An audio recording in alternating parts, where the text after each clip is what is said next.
Fantastic. Good morning, ladies and gentlemen.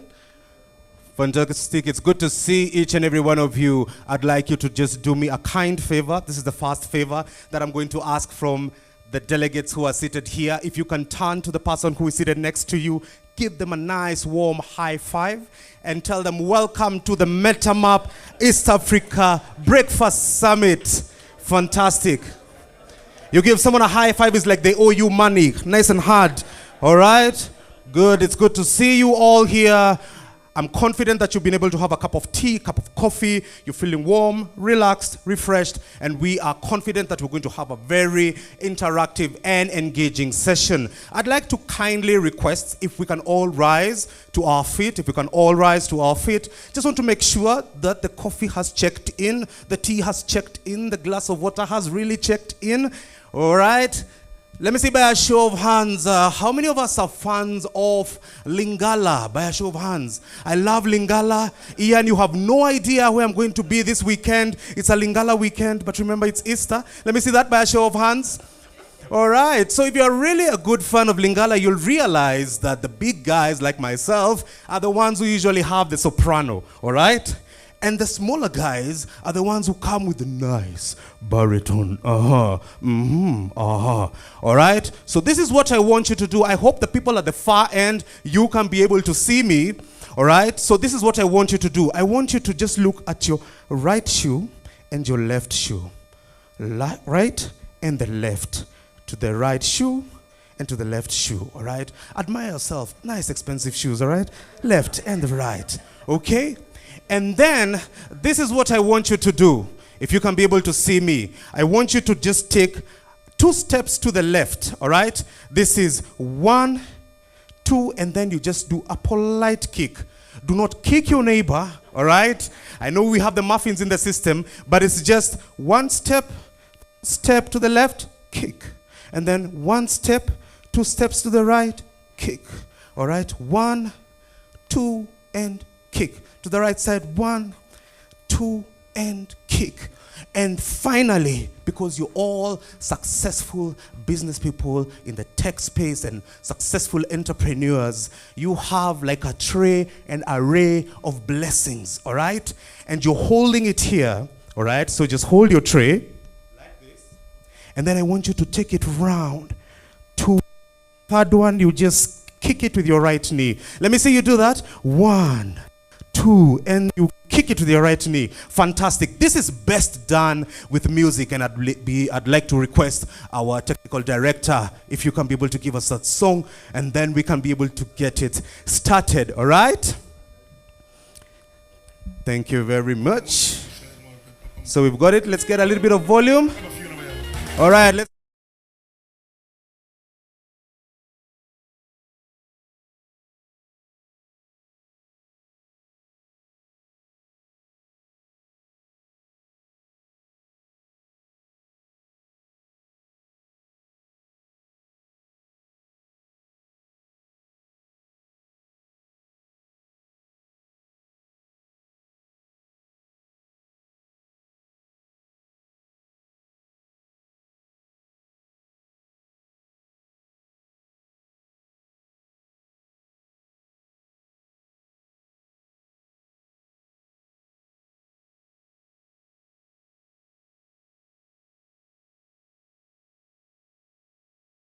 MetaMap is going to decide to record a music video.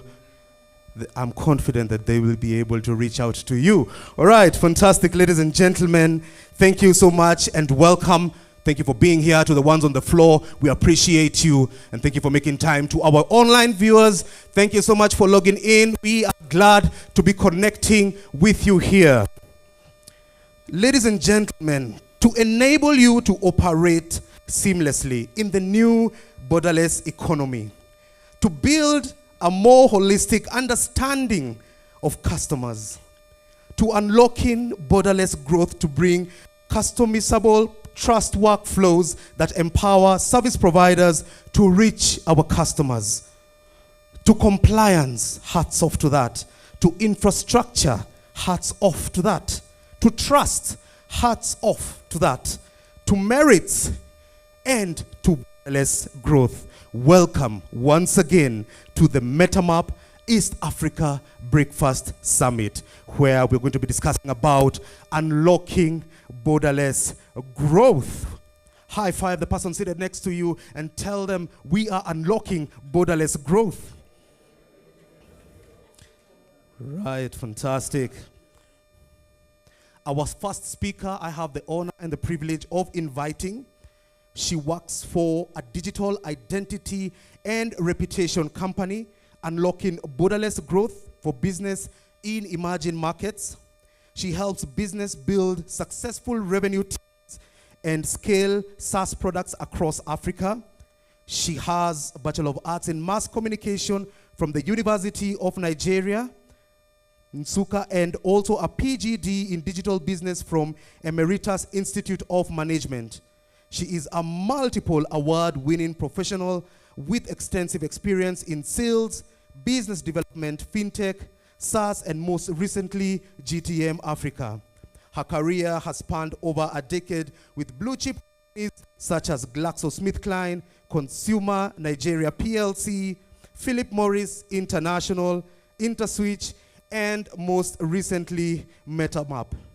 Our next speaker and our first speaker is the Sales Director, Africa at MetaMap.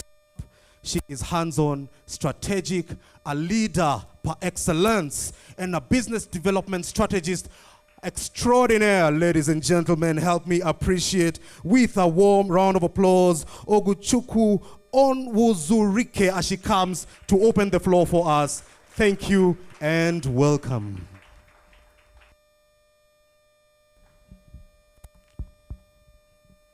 Thank you so much, Asante Sana. Karibu, everyone, and good morning. It's great to have everyone here. I'm super excited to be here in Kenya. It's been an amazing 2 weeks, talking to clients, prospects, and just being in Kenya and understanding how the East African market works and understanding how we can support everyone unlock borderless growth. So this morning, I just want to say welcome. It's great to have you here. Thank you for taking out time from your really busy schedules to join us this morning. I just want to set the tone for the event this morning and open up the conversation that we and the topic that we're talking about at this breakfast summit, which is unlocking borderless growth in East Africa. This is a discussion powered by MetaMap, and I just want to set the tone and sort of, make you understand how the discussion is going to go this morning. Of course, this is powered by MetaMap, but the way we see it, there's tons of, the opportunities for growth in Africa is simply limitless. How do we scale our companies? How do we scale our businesses from one region of the continent to every other region of the continent? From East Africa to West Africa, from North Africa, how do we really position the growth that we are seeing in the continent across these regions? So that's the conversation that we're opening up today.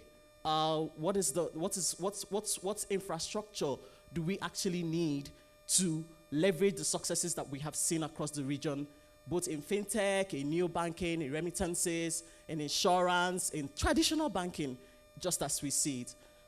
Before we get into that conversation, I just want to tell you just a brief overview of MetaMap.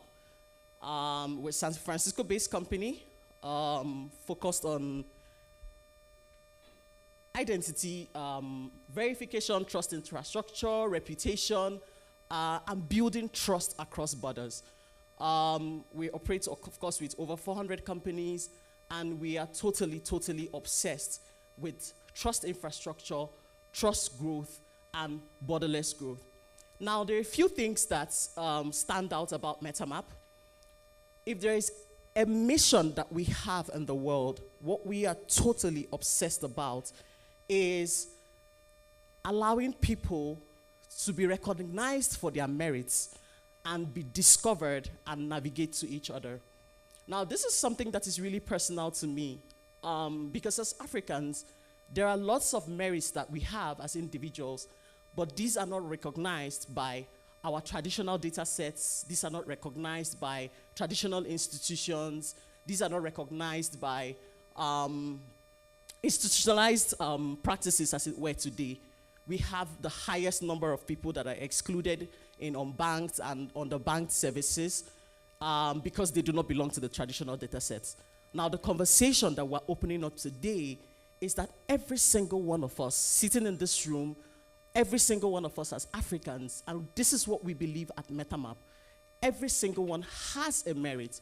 And how do we as a company help everyone discover their merits and help every company navigate people into their merits across every continent, every region of the world? This is our biggest obsession as a company. The next thing and you hear me talk about merits a lot, right? So we talk about merits. I mean, what do we really mean what do we really mean when we say merits, right? Now, this is a personal attribute or a personal data recognized, or personal attribute recognized by MetaMap, which is at least useful to one merchant. Now, the way we think about it, these merits, when you look at them individually, they may not make sense to you. But when put together, it tells a full story about an individual and his track history, and you can make informed decisions about this person and make them a trust and sort of like welcome them into your ecosystem. So let me give you an example.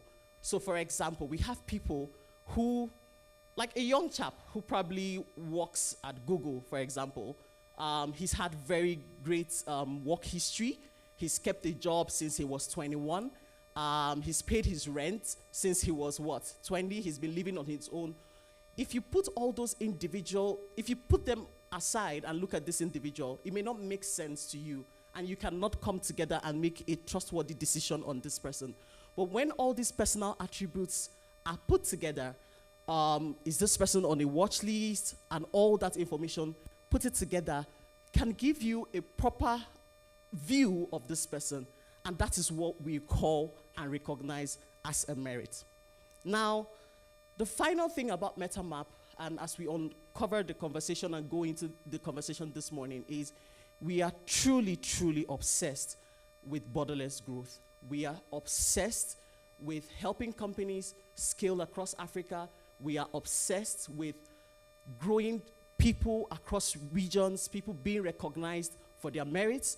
We are obsessed with having more Africans being recognized in the diaspora, being able to find work, gig access to the US, to Europe, and that is really what we are obsessed about, which is why we have opened this conversation today around unlocking borderless growth in East Africa and beyond. How do we, and that's the conversation that we're going to be having this morning. What are the challenges? Are there compliance issues? Are there regulatory issues? Are there other ways that people that can prove that they are trustworthy so that businesses that are seated here today can serve more people and onboard them on their platform? So this is the discussion we're going to be having.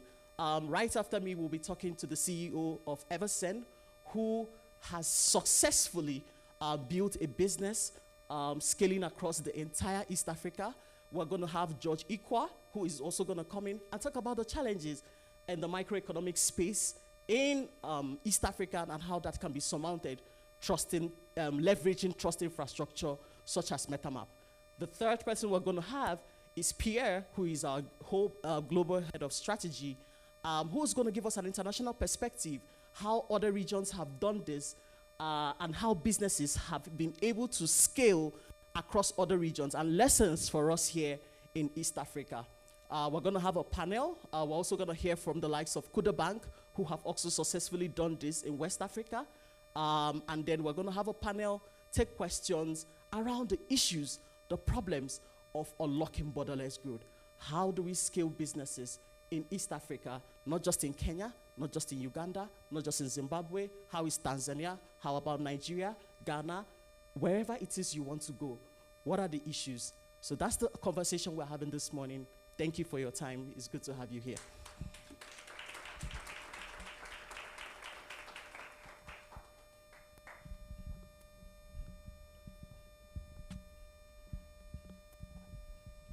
All right, help me appreciate Ogo one more time with a round of applause.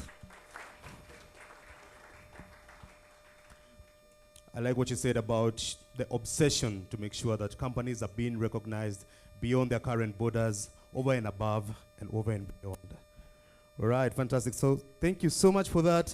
We'd like to go to our next speaker, and I'd like to introduce the gentleman who is going to come here before us. But before I do that, I'd also want to recognize and appreciate our online viewers. Thank you so much for being here. Even as we proceed, I know we shall have some questions that we might have that are directed to a particular speaker. So you can be able just to jot it down.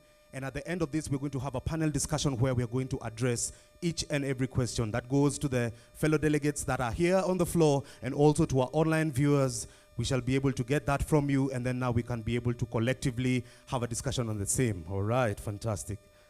So our next speaker is a man who has cut his teeth in fintech with Pretoria-based loan management vendor Payment Solutions International. He went on to become a business development manager, Africa, and also country manager. And in Kenya, before consulting for multiple banks here in Kenya, like Stanbic Bank, Barclays Bank, Standard Chartered Bank in Kenya, and Uganda, on using technology to improve loan collections. He then founded Yetu Credit Finance, a USSD-based micro-lender for government employees in Uganda. He co-founded useremit.com, a remittance company delivering mobile money to Uganda, Kenya, and Rwanda. This gentleman is a five-time laureate of the Paris-based Institute Coisol of one of the young African leaders, 40 years old and under, who have a major impact on the continent's economic development. In 2017, he was selected by the government of France as an exceptionally talented entrepreneur and moved to Paris to found Eversend, the leading platform for cross-border payments, crypto cards, and stock trading. Ladies and gentlemen, help me appreciate with a warm round of applause the CEO of Eversend. This is none other than the gentleman who is standing next to me, ready and waiting for me to get out of the platform so that he can come on board, Stone Antoine. Welcome, Stone, and Karibu. Thank you. I was like, I hope he doesn't read my whole bio. Takes too long. Good morning.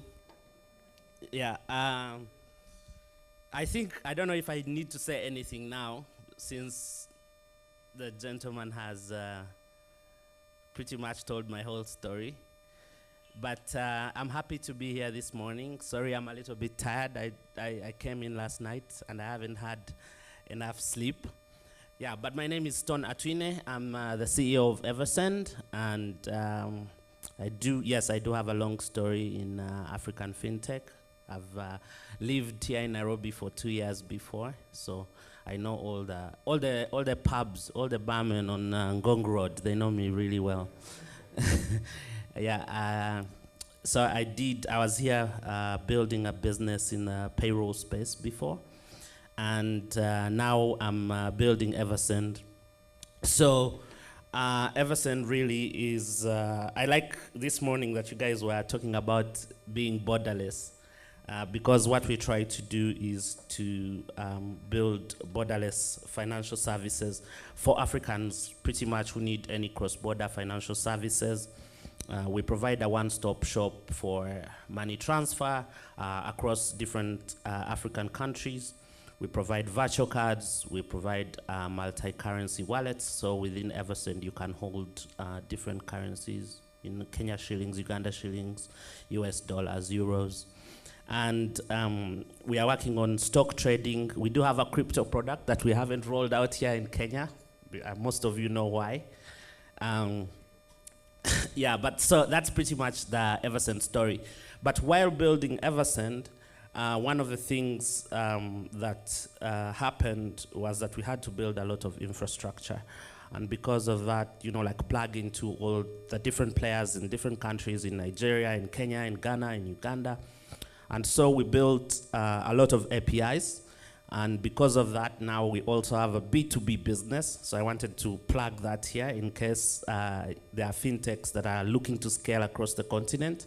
You know, you can plug into our infrastructure for collections, payouts, currency exchange, and things like that. So that's pretty much it about Eversend. And what I really wanted to look into is our relationship with MetaMap, because that's why we're here. I think the super interesting thing about MetaMap was the fact that we could plug into their software and roll out across different countries in one go for, you know, KYC and identity and things like that. The biggest problem that I find with there's many amazing players here in Kenya, maybe in Nigeria as well, but the thing that we find is good solutions usually are really good for one country. You know, in Kenya, for example, they might plug into the ID database and all these other things. In Nigeria, also the same thing. So the really big challenge for us building borderless and cross-border from day one was that there was no good solution for us. So we were very lucky I think Pierre did reach out to me a few years ago. And now we've been with MetaMap for a very long time. That time they were called Mati. And he reached out to me and he said, hey, I like what you guys are doing and we can help you. And I was like, this company from San Francisco and Mexico, what do they know about this business? But our experience has been really amazing. So that they really did win our business by, I think mostly, first of all, looking at what we really wanted to build and saying, hey, we're going to provide you a solution that actually works for you. So we've been building with them, saying, hey guys, we need this. We need this in Kenya. We need this in Nigeria. We need this in Europe. And the really cool thing is that they do customize for us what we want. And that helps us immensely because the other solution would be, you know, talking to different players in different markets. And when we started with them, that's pretty much what we were doing, talking to different players in different markets. And the second thing I think would be around cost. So some of you, a few people know me and my obsession with cost management and unit economics and things like that. So I think the fact that their pricing was good also did help us about that. So talking scale, how to scale across Africa or across East Africa for that matter. I think one of the initial things is to make sure that the providers that you work with are able to help you scale across the different markets that you operate in. I think that's the biggest and easiest thing for us. And you know, in our markets, like here in Africa, I think the biggest challenge, we all look at the African market and say, hey, this is an amazing, massive market, but it's very, very fragmented. And you know, if I'm building in Uganda, it's a small market, it's really small market. If you're looking to build $1 billion business, the challenge we have, unlike people building in the US, for example, is that we have to think global from day one. So what that means is that we have to find the right partners. And I think thinking global from day one is probably one of the best things you can do for your company. I tell my friends who are telling me, hey, I'm starting a business, and I'm like, hey, have you registered .ke or have you registered, like, I'll tell you another interesting story. I built a business initially, my remittance business, where our domain was .ug. And when we brought it to Kenya, the Kenyans were like, Ugandan business. But the moment we did .com, people were like, okay, it looks interesting. Same thing with like the B2B we're building right now. I think our thinking has changed. So when you sign up on the B2B business, what we were doing is showing you all these local, you know, currencies, because we are multi-currency. So we are showing you UGX, Rwanda francs. Most of these guys don't even the global businesses we are targeting, they don't even know anything about Rwanda francs, so they don't want Rwanda francs. So I told my guys, you know what, guys? Just don't show any of these currencies, but let people have the option to activate the currencies that they want to activate. And that makes people think, okay, this is not really a tiny, Ugandan or African business. So I think the idea of thinking really global and really big from the beginning is really amazing, and that has really helped us to scale with the different partners that we play with. We are always looking to work with people who are thinking on a global scale. So, with MetaMap, we can onboard users in Europe, in the UK, in African countries, in Nigeria, in Kenya, in Uganda, in Ghana, pretty much all over the place. So that's one of the biggest advantages. The second thing, I think, which is we should be talking about right now, I don't know you guys if you've been following the story of Fast, the American company that just raised 100 million or something, like 120 million, and basically had monthly burn of 10 million and $600,000 in revenue last year. So they've just closed down. But the reason I want to talk about this, I think really to help with borderless growth or scaling across a big area, is to really, really focus on sustainability. Also, as Africans, most of us are not very lucky to go out there and raise tons of capital that we can just go into the market and burn. So my thing has always been, I like growth, I like growing really fast, but is it sustainable? Tomorrow, if we talk to investors and they say, for these 2 months you're not going to get our money, do we close shop? I think for most of these emerging markets, and especially African businesses, that's something that we must put into consideration while looking at how we scale.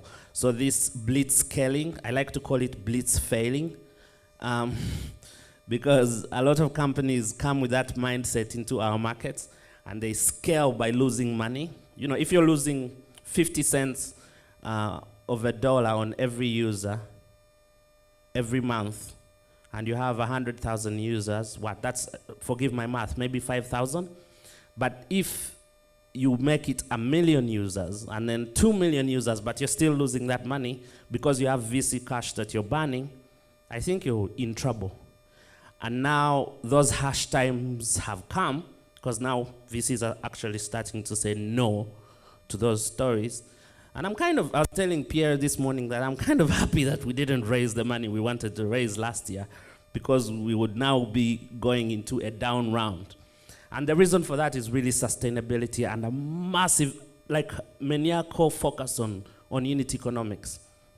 We would rather onboard a customer that gives us 10 cents, but be sure that we're not going to shut down because some investor has not given us money in time. So the story of Fast, we're very unfortunate. I think it's a very good lesson. In a bubble like what we had in 2021, everybody was excited. People are raising money at 100x of annual revenue, and it just doesn't make sense. How are you going to fit into that valuation? So sustainability, especially for African businesses, because our market is quite different, I think is one of the things to think through. And maybe the last thing is build a global team. So we've been lucky because our team is, I think we have people in 5 countries maybe. We have people in Nigeria, people in Kenya, people in Uganda, people in Paris, people in London. And trying to grow across borders, it really helps you when you have people who understand local context. So global teams, I think, is one of very good ideas. If you're building global from the very beginning, then why not build a global team? And very lastly, why not us? So that whole mindset of I'm building my small business in Kenya or my small business in Uganda. Imagine if we had to build in Uganda, for example, how big the company would be. When we started acquiring users, I think we started focusing on Uganda, obviously because I'm from Uganda. Today, I think Uganda contributes about 5% of our business. The bulk of our business is from other countries, but just sticking and saying, hey, you know what, guys, I'm going to focus on my .ug, I think is a massive, massive mistake. And why not us? Why not build a global business from Kenya? Like, why do you have to build for Kenya or for Uganda? Like, why can't you build for India or London? All these products we're building should not necessarily be just local small businesses. And I think that there's a bigger chance of failure, but if you're building for a 10 billion, 100 billion market, even if you win 1%, it's better than going to Uganda and dominating a market of $50 million. So even failure at the end of the day, when you're thinking global, is actually not failure, because it's much, much bigger. So that's it. The last one is localization. I think just localize the product wherever you go. Even while building global, think local, so that the Kenyan guy sees something that has context, that makes sense. So if you're doing Kenyan IDs that don't have expiry dates, I remember we had this issue with MetaMap. We're like, hey, Kenyan IDs don't have an expiry date, and everything we would put in MetaMap would fail. And then the guys, what I said about customizing, they were like, okay, we'll build something for you where Kenyan IDs, we will not consider the expiry dates, and therefore it becomes a valid ID. Very lastly, if you want to see MetaMap in action, if you have not seen it before, just download the Eversend app. We'll help you if you want to move money across borders. It's EVERSEND, and there's some interesting stuff coming up there. Stock trading in US stocks. Crypto when we get regulatory approval here, which is still a big challenge, as you guys know. But we do have multi-currency wallets. We do have money transfer to different places. And yeah, check it out. Thank you very much for listening to my rambling.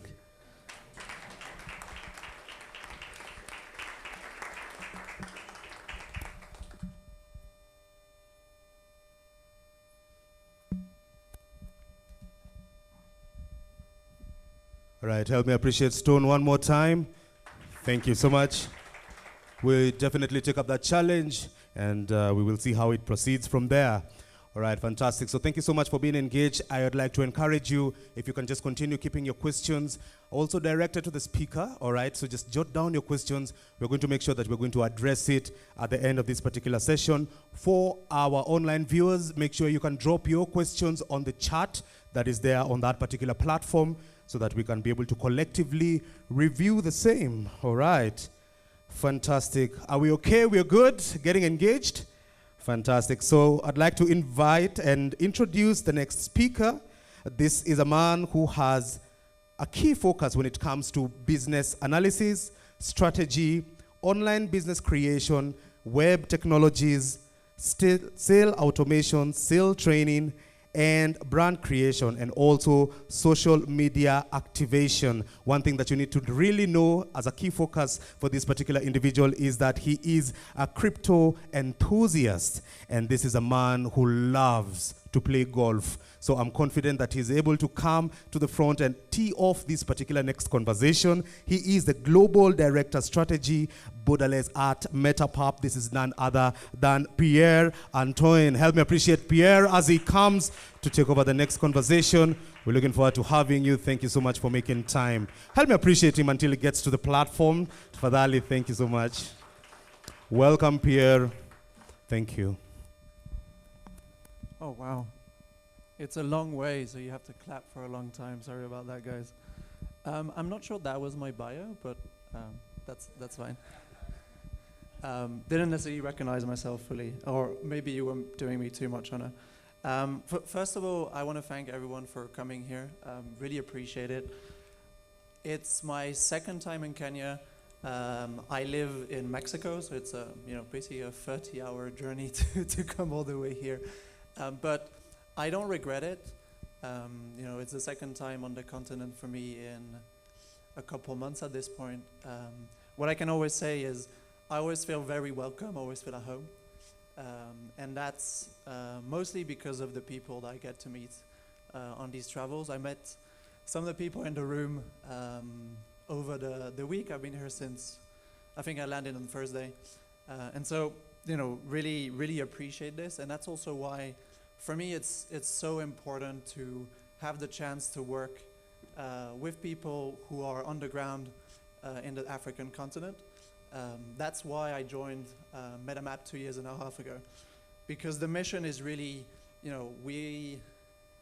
Stone mentioned, this company from San Francisco, realistically, we're only there for investors. The focus has always been developing regions.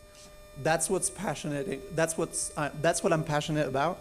I think when we talk a lot about borderless growth, these borders are not just physical borders that are between countries.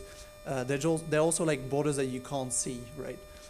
One of these borders that's easy to grasp, and I think people understand, is when we talk about unbanked people. In the US, that's about 20% of the population. So businesses realistically don't really focus on that because it's not a big issue, right? They can still touch a lot of users. When you look at developing regions, it's the other way around. You have about 80% of populations that don't have access to services. And I'm only talking about financial services, right? There's so many other things that you won't have access to, understanding the kind of jobs that you can get, et cetera, et cetera. Ogo mentioned, our approach, which is based on merits. This is when my French side comes in. In French, merits, it means what you deserve, right? And there's a lot of things that individuals do deserve, it's just that it's hard for them to prove and show why they deserve it. And so that's why I think the focus on developing regions is so important, because obviously the social impact is a lot bigger, right? And if as a company, not only we could become a big company, we have a lot of employees, big valuation, etc. But realistically, if we can offer services that help people get access to services that previously they couldn't access to, I think that's a win. And honestly, taking this one person at a time as well is immensely. What's the word in English? It's great, it's a great feeling. Let's put it that way. And it's also, I've met Stone a while back, actually. It was before COVID. We met in Paris at a conference. He was the hottest guy in the room. Everybody wanted FaceTime with Stone. I was lucky enough, I think there was an app, so I managed to book time on the app. It's almost like a Tinder for events. Basically, I think we clicked because the mission was the same. The mission was like, how do we operate across different borders and actually help people? Been keeping this conversation ever since. We spoke a bit in the car on the way here with Stone, and he was telling me all these crazy stories about the fraud he's seeing on this platform, right? And all these very elaborate group of people trying to scam you from money, and all these WhatsApp groups, etc. And obviously, I live in Mexico. My fiance is Colombian. These two countries are very well known for fraud being a sport, right? Like it's amazing the kind of things you see there, and it almost makes you think if they put their head to something better, it would probably make for a better world. But where I'm going with this is that we all think about fraud all the time, right? Like this is kind of the conversations we're having. But realistically, when you think of people, like most people aren't fraudsters, right? But what really happens is that most of us, and I'm sure you've all experienced this, we end up basically being treated like criminals, especially with kind of online interactions, just because the basis is that we have to prove that we're trustworthy, right? For businesses to then offer us services. And what this is called, the theoretical term is thin-file, right? A lot of people are thin-file.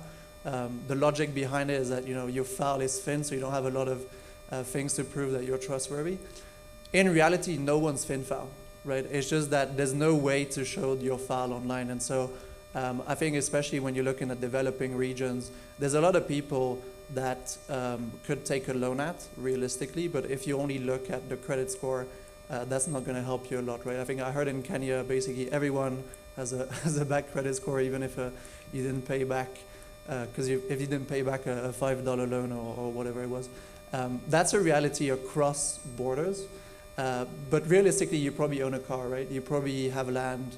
You probably have a good job. You also probably have a good support system that could come in as like a trustworthy backing for you to get access to these services. And I'm only just talking about loans, but like, how do you get a job, right, as an Uber driver, or even in a big company, right? Like, how does these people really trust what you're writing on your CV?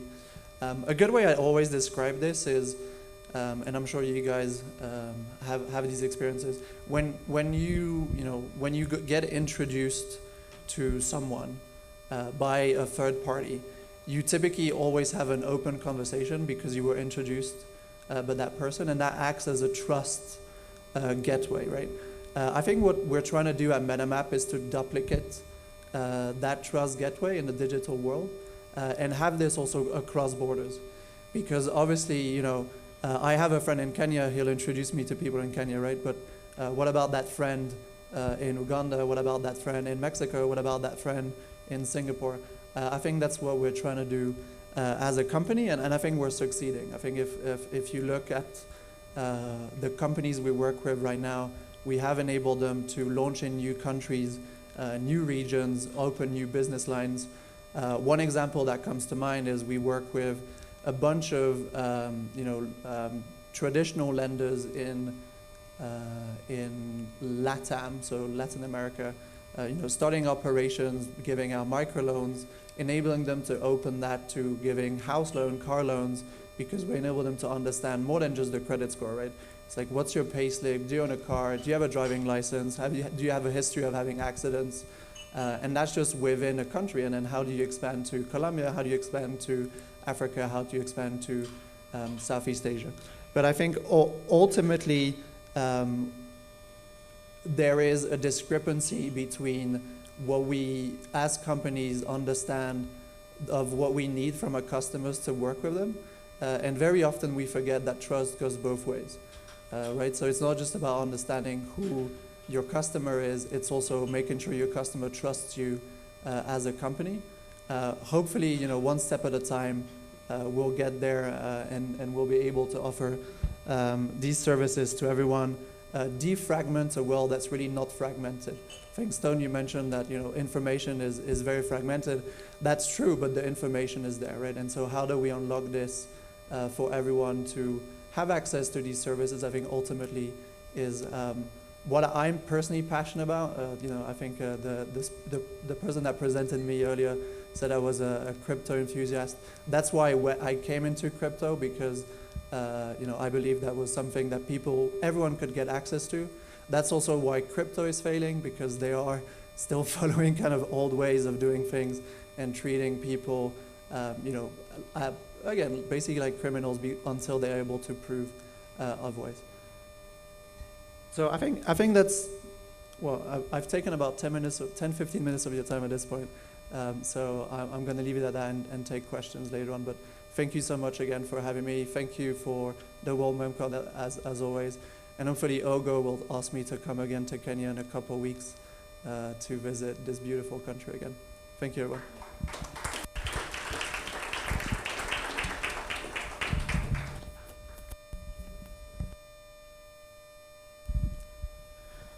Fantastic. Another round of applause for Pierre.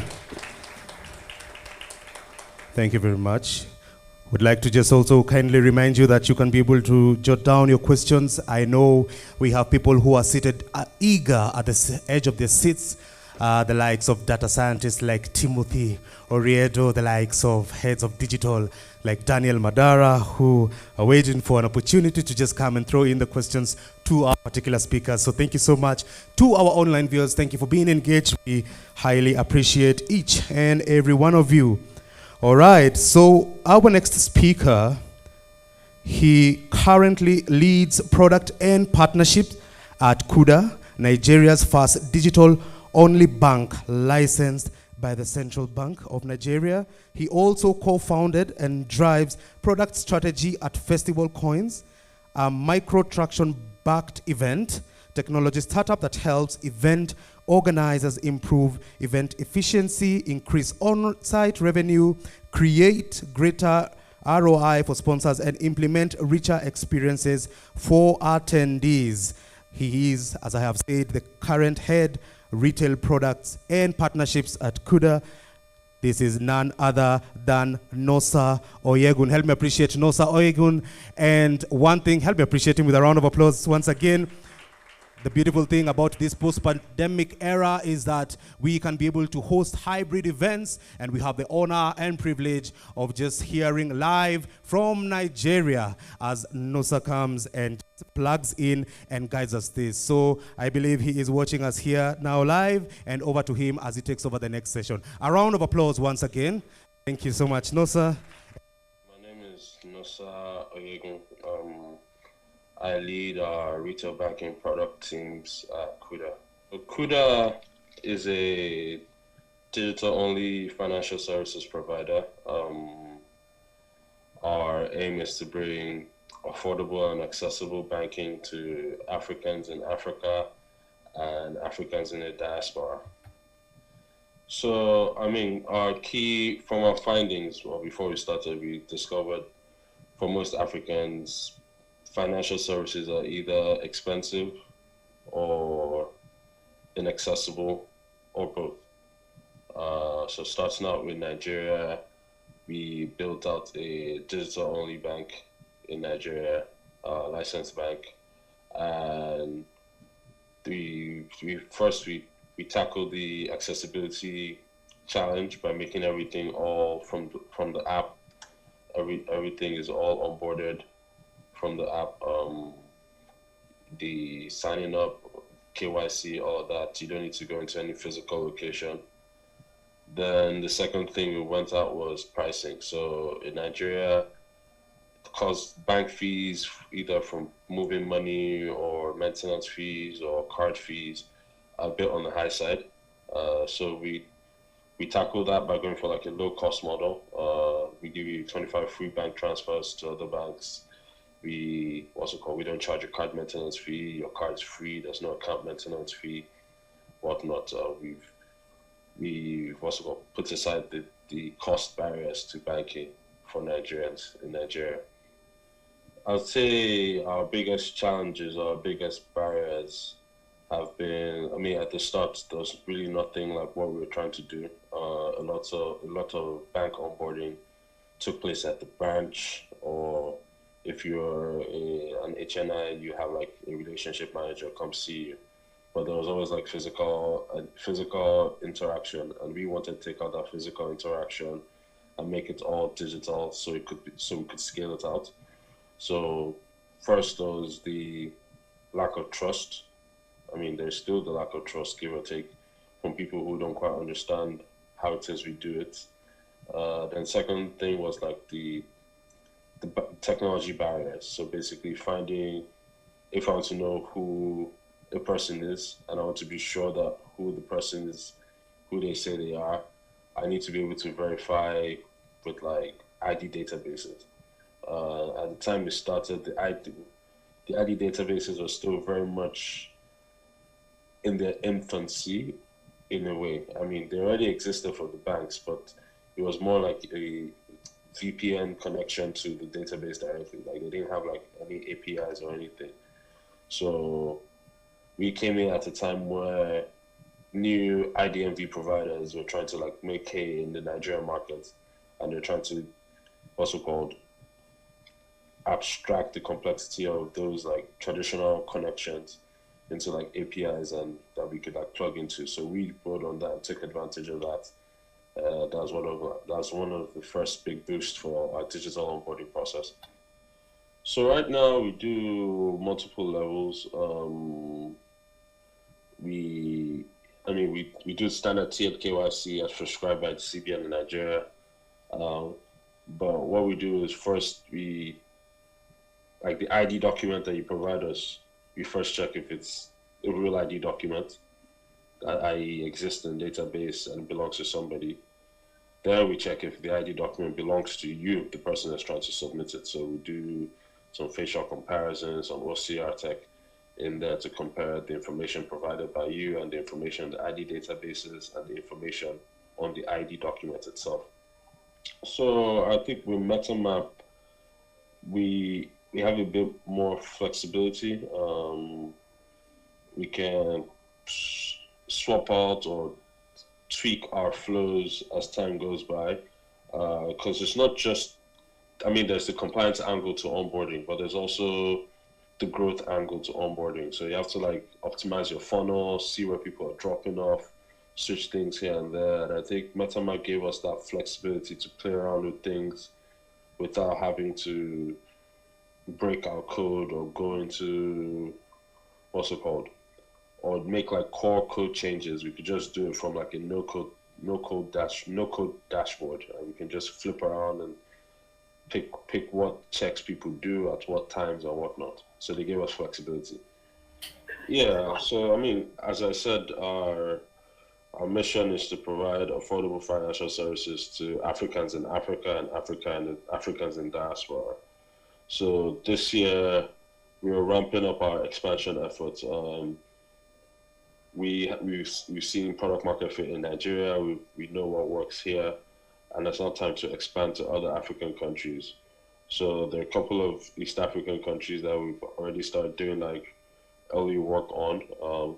Before the end of the year, one of them should go live. Also looking at other West African countries that are close to Nigeria, and also looking at like countries with countries in diaspora that have like a high African population. So basically connecting the Africans in diaspora to Africans here. So that's kind of what our expansion is looking like right now. We have a couple work streams of flow, talking to regulators in these countries, and hopefully before the end of the year, we'll probably have one in East Africa up and running. In general, we'll probably have 3-4 countries up and running before the year runs out. Thank you so much. Right, fantastic. We appreciate Nosa. Thank you so much for connecting with us all the way from Nigeria. We appreciate you, and thank you so much for your contribution. Fantastic. So would like to just take a 10 minutes break, just a coffee break, more of a health break, and then now we can be able to come back, and we're going to have an amazing speaker, and we are going to have a fantastic panel. All the queries that you have, all the questions, all the concerns, things that you'd like to find out, we are definitely going to address them, especially after that particular health break. So make sure that you come back here, and then now we can be able to proceed. I'd like to kindly ask you if you can be able to rise to your feet. Rise to your feet. All right, and just high five the person next to you and tell them coffee break is 10 minutes. High five the other person and tell them it's on MetaMap. The coffee break is on MetaMap. Okay, thank you so much, ladies and gentlemen. It's 10:05. We'd like to be here by 10:15. So exactly 10 minutes we come back here. Thank you so much, Asante, and enjoy your coffee break.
check 1, 2. All right. Ladies and gentlemen, if you can be able to hear me, if you can be able to have your attention. All right. So I'd like to encourage us, even as we go and take our coffee break, we have a banner that is out here. Would love to take photos with you. So kindly, if you can be able just to accord us that opportunity. We want to treasure the memories of us being here together. So kindly, once you get time, we can be able to find a banner that is outside here, and we can take a photo together individually. Thank you very much.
Check 1, 2.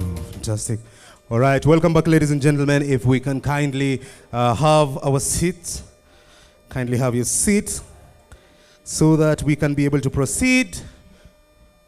All right, for the ones who are outside there, I hope you can be able to hear me from this podium. Would like to kindly request you to come back into the session. It seems our tea break has morphed into a lunch break. I'd like to request also the ones at the far end, at the back, if you can kindly have your seat so that we can be able to proceed. Okay. Fantastic, fantastic. You can see that we're all in here. We're all in here.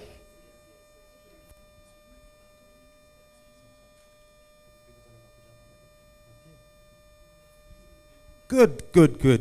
Fantastic. So, ladies and gentlemen, if I can have your attention, I'd like to kindly request us to rise to our feet. Kindly request us to rise to our feet. All right. Once again, there's someone who's saying, here he goes again. Why? I was not born to dance. All right.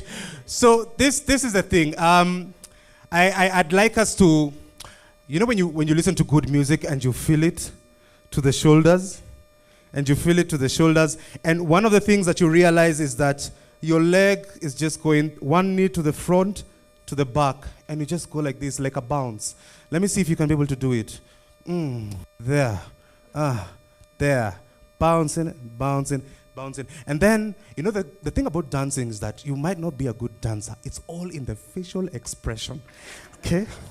You just have to look like you're enjoying it totally. So I want you to do the bounce, and then as you click your hands, your fingers like this.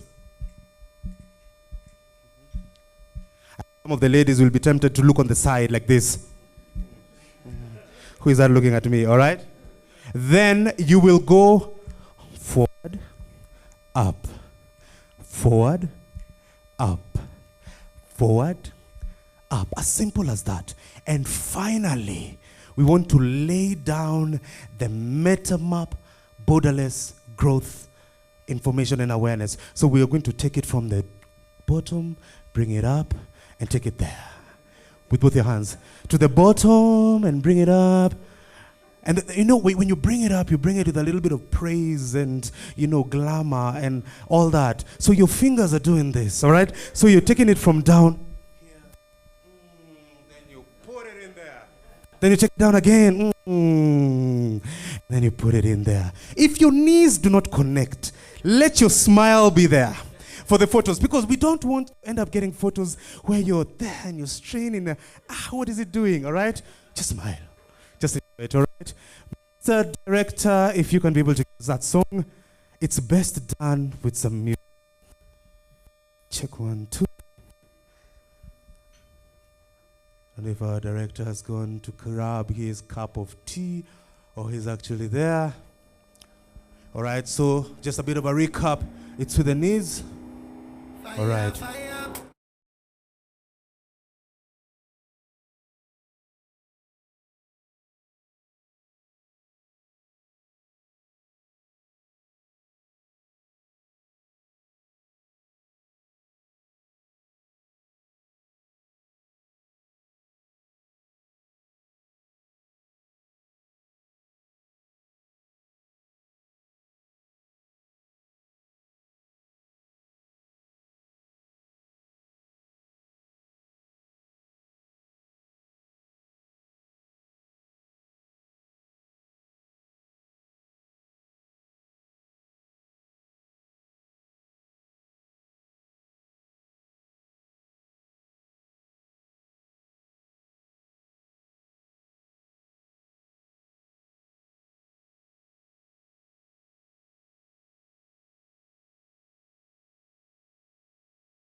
Applause. Asante sana, we have prepared you for Easter. Wherever you're going to be, you are going to be definitely on the dance floor. All right, fantastic. Thank you so much for being here. To our online viewers, thank you for joining us, and thank you for staying engaged. We'd like to get a few remarks. from a gentleman that I have just briefly met, but would like to hear from him. He is a techpreneur. This man is the current CEO of BCX Kenya Limited. This is a company that is based here and also based in South Africa. He has a very pleasant personality. I was having a conversation with him and I felt I can really work for this guy. All right? So ladies and gentlemen, help me appreciate Pat Muthui as he comes to give us a few remarks. Makofi tafadhali, welcome Pat. We're glad to have you here with us. Asante sana, karibu and welcome.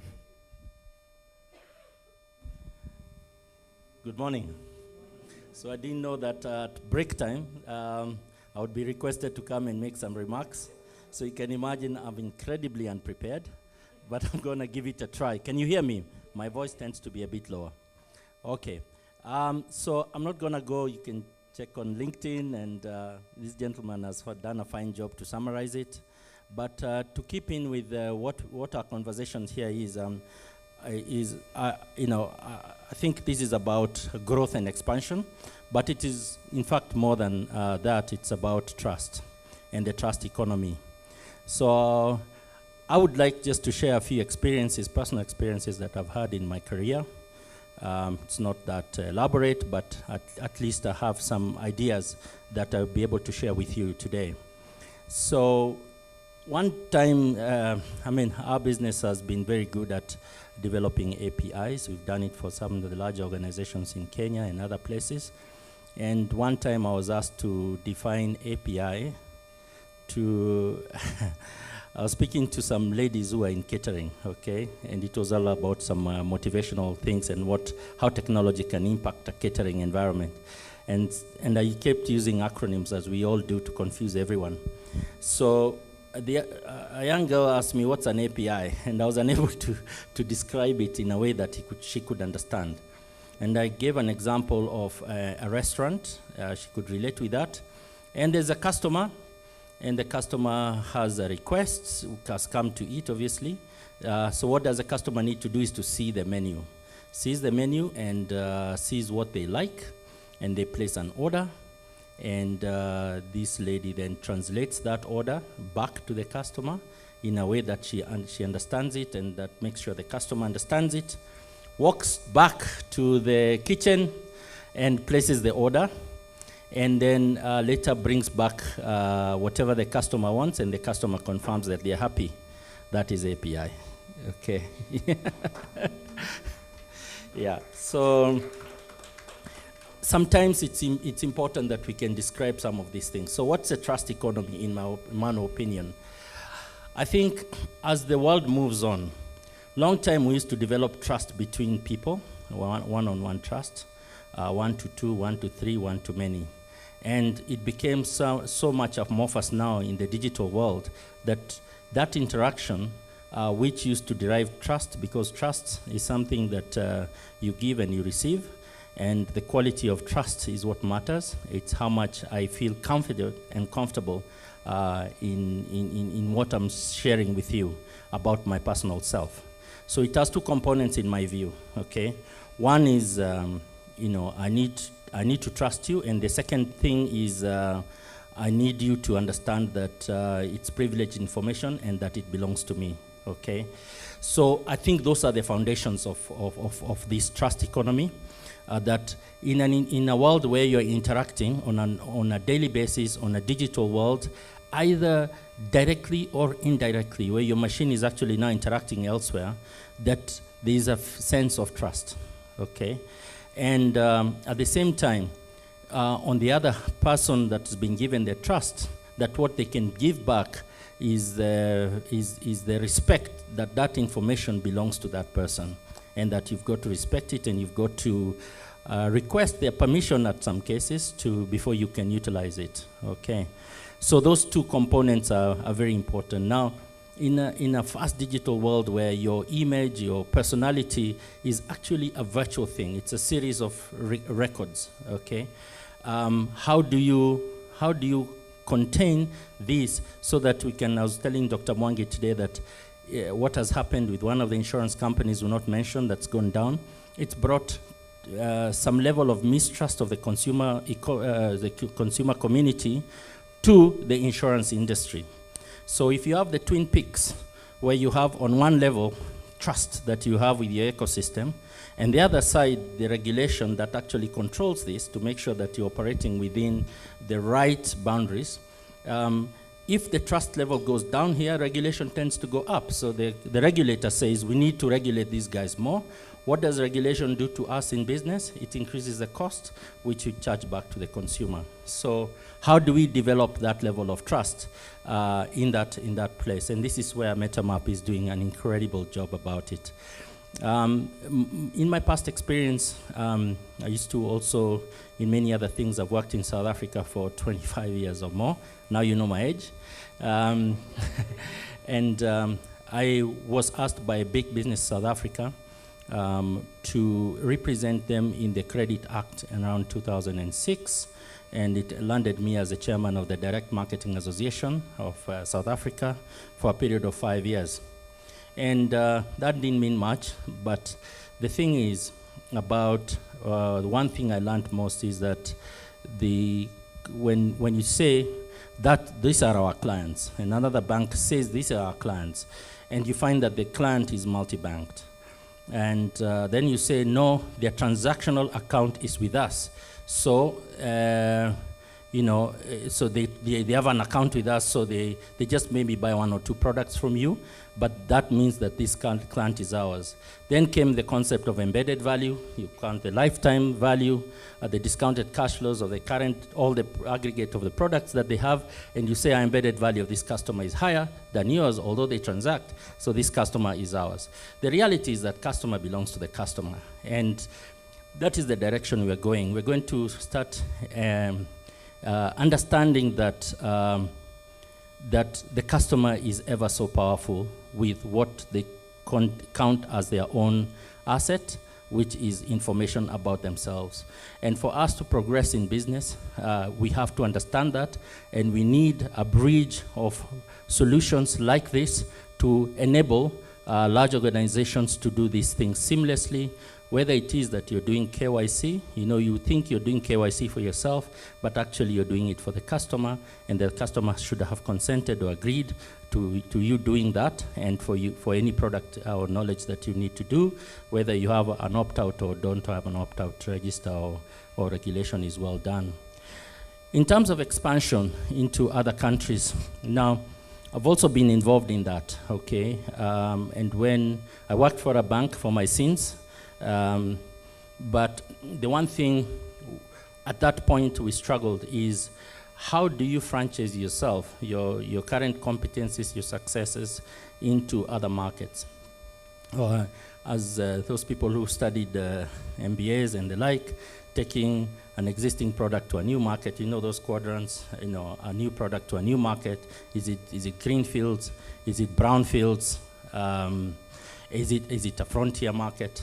All those interesting definitions. But one of the things that I realized is you can either go with your own brand in a market that you're not known, but because you're big and significant in your own home market, it is easy for them to relate with that. Or you can go with product, okay? So you have a fantastic product that can be consumed. Experience is that, there's no right or wrong answer. But I think the most important thing is how you understand the culture of that organization, because you cannot go, it's not a jigsaw puzzle where you take something and just plug it into a market. You have to understand, you have to work with the local people, you have to customize it, you have to use the lingo. I think over the last 15 or so years, a lot of these products which are brought from the US and other places where funds are available come into Kenya, and the company is christened one of the local names. Usually it used to be from Swahili dictionary.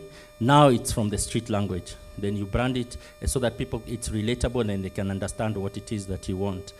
But my experience of taking our businesses here in Kenya, we have a very successful product which we are going out with. We're in the neighboring countries of DRC, et cetera, et cetera. Now, you find one is that they are not as digitally ready as you would in your own home market.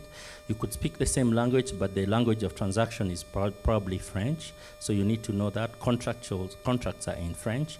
And the engagement has a culture behind it and how people work and relate, and the communities and how they work and relate. I think the first thing I would say is get a local person. Trust that a local person will be there.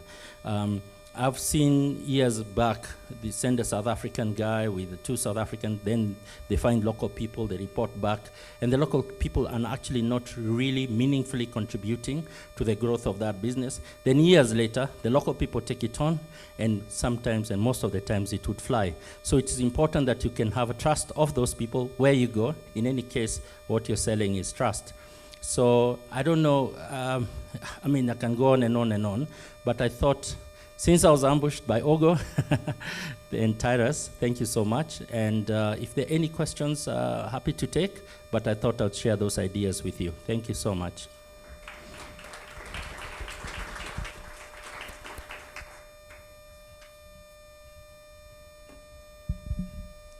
Right, help me appreciate Pat one more time.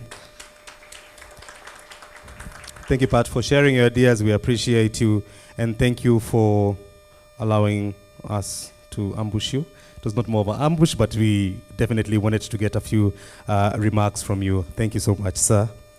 All right, so our next speaker is a gentleman who is extremely good at identifying business opportunities and building an ecosystem of partners, teams to take advantage of it in a team setup.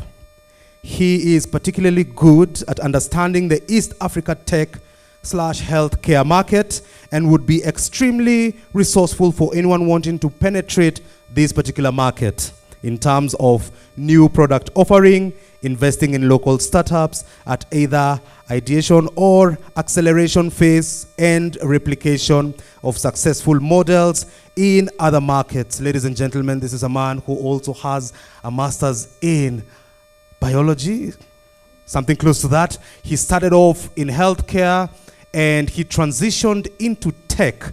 All right, that was around 10 years ago. So he'll be probably tell us a little bit more about that. He is an account executive Africa at MetaMap.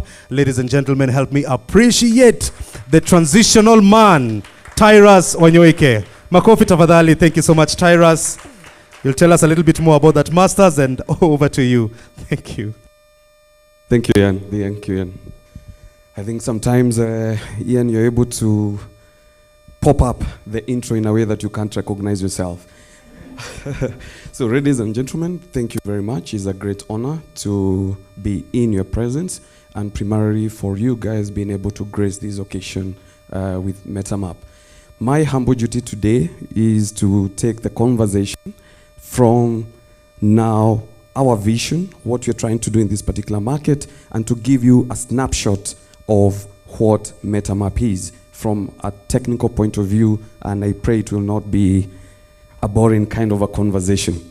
Now, as all the speakers have said here, what is MetaMap, or what are we trying to do?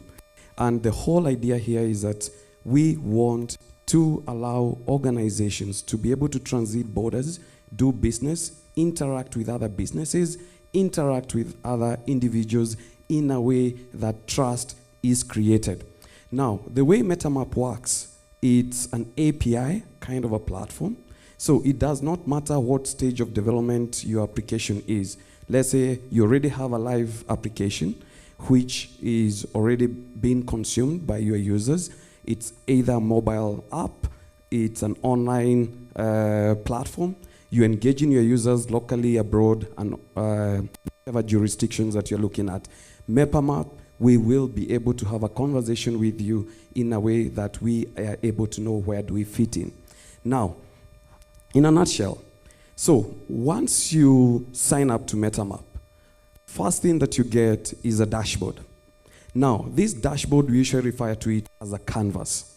The same way you give an artist a white canvas and they're able to create the vision or the flow or the image you want to represent, that is what MetaMap gives you. Now, in the MetaMap world, we have what we call merits. Merits, these are unique database identifiers, or something that is unique that identifies a particular individual.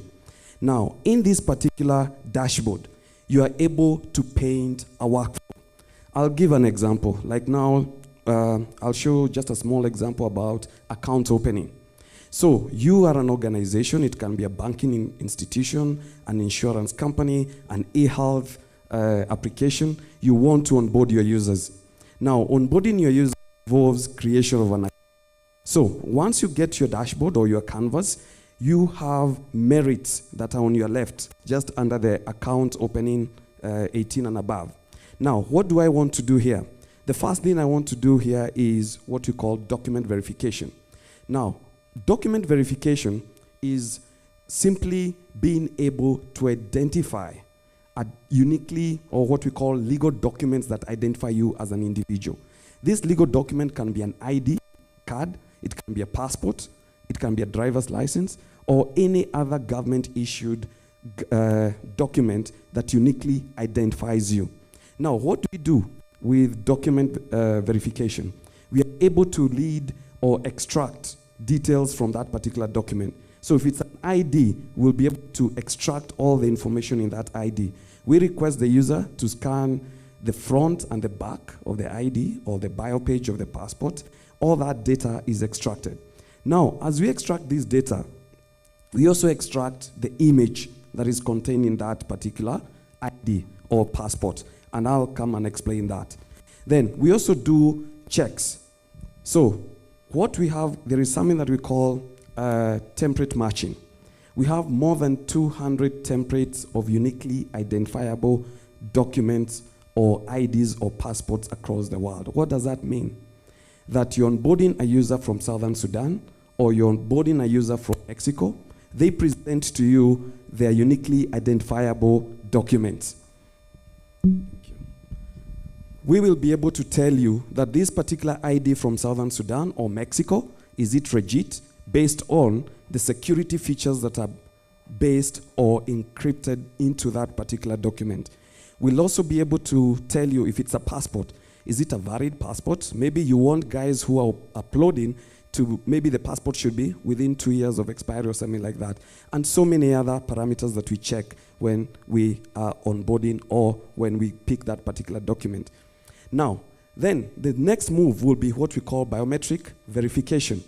Now, in biometric verification, what are we doing here? There are 3 things that we do. Remember, when we extracted the information in your ID or passport, we captured your face in that particular document. We request the user also to take a selfie video. Now, in that selfie video, we have an AI algorithm that is able to pick certain parameters of your face, and we are able to compare that face with the face that was captured in that particular document. So what is the intent there?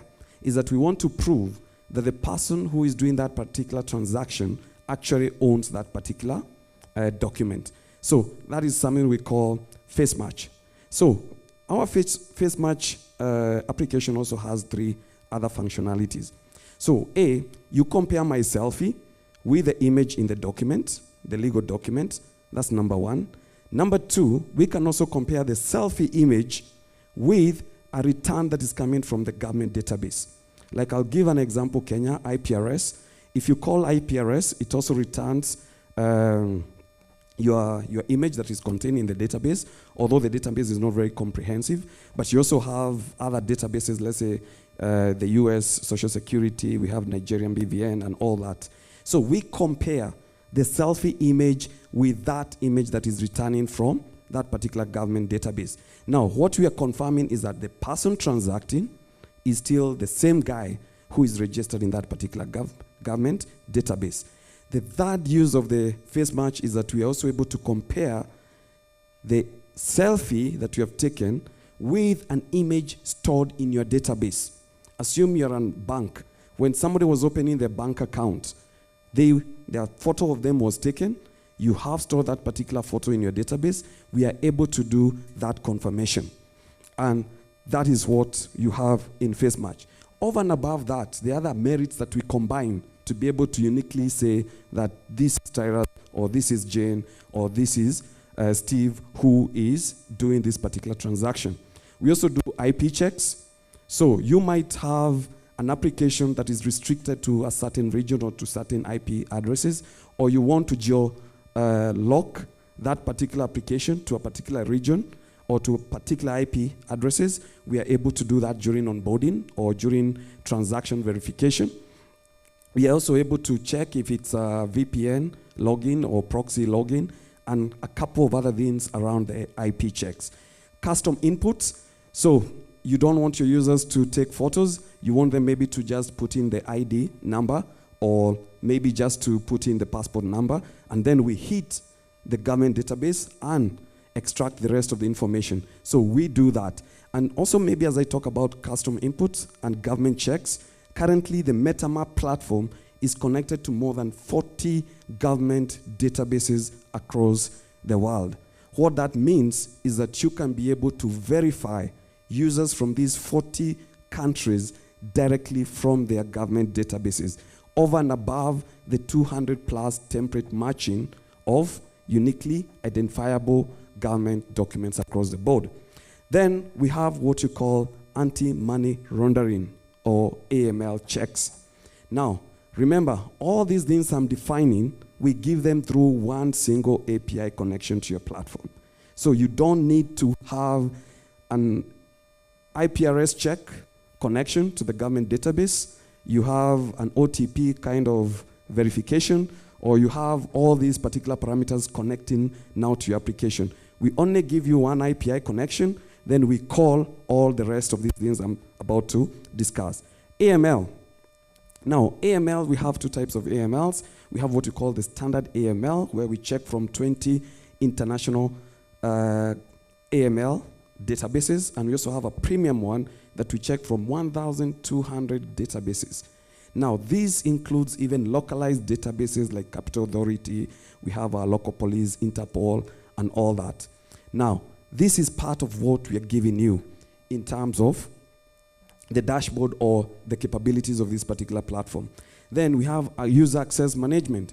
So you have onboarded me, you want to verify that is Tyrus who is transacting or doing this particular transaction.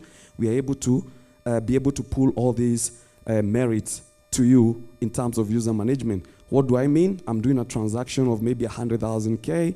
You want to prove that it's actually Tyrus who is doing it and it's not a bot, or it's not my brother who has my password and my credit card or whatever other documents that you have. So there is what we also call liveliness check, when you check in real life that it's actually Tyrus transacting. Because if my wife has my ID, my PIN, she'll be able to transact, or somebody else. But when you have the liveliness check, is that you are able to confirm that it's actually Tyrus who is doing that particular transaction and is not somebody else with my credentials.